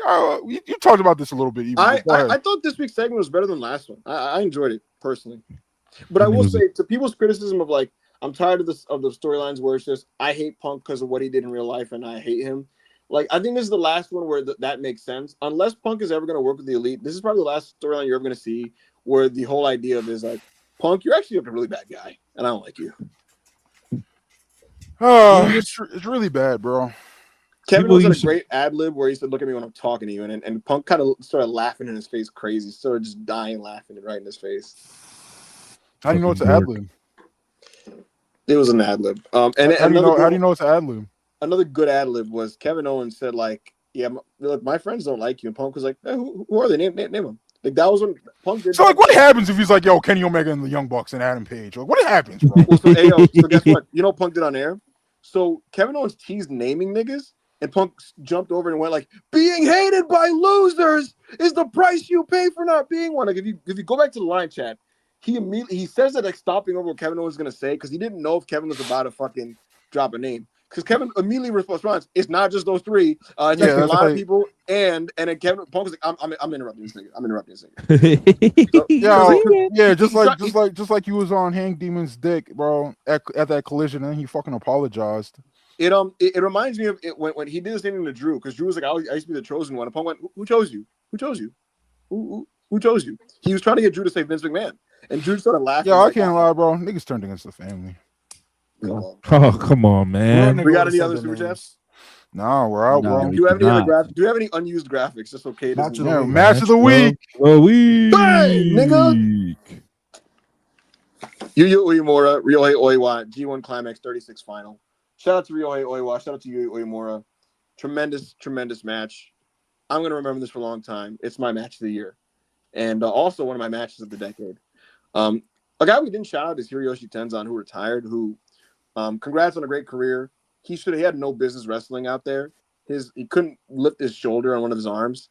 And he gutted it out. And even though the match was supposed to be a 5-minute exhibition, he went out there and just had a whole match. And props to him, man. What a fucking man. What a soldier. What a G. A great employee for New Japan for over 30 years. And congrats on a great career. Do we have a Tenzan graphic? I do not think so. No, we do not. Is, useless. Oh, we do. Hold on. Still useless. All right. Oh, wow. Oh, wow. Man. Happy trails, Hiroshi. Oh, okay. Oh, wow. Yo, you niggas are dorks, bro. Yeah, we're going to have a conversation. Do you have any other unused graphics? Wait, you know what Rob was singing here? What was he saying? What? You know what Rob was singing here? What was he saying? What was I singing, bro? So you have a guess? no. Today is gonna be the day that they're gonna talk back to you. By now, you should somehow realize what you gotta do. I don't believe that anybody feels the way I do about you now. This Sunday, Ranked with Joe Holbert, 8 p.m. I'll be on backbeat the word on the street that the fire in your heart is out. I'm sure you've heard it all before, but you never really had a doubt. I don't believe that anybody feels the way I do about you now. And all the roads we've had to walk are winding, and all the lights that lead us there are blinding. There are many things that I would like to say to you, but I don't know how.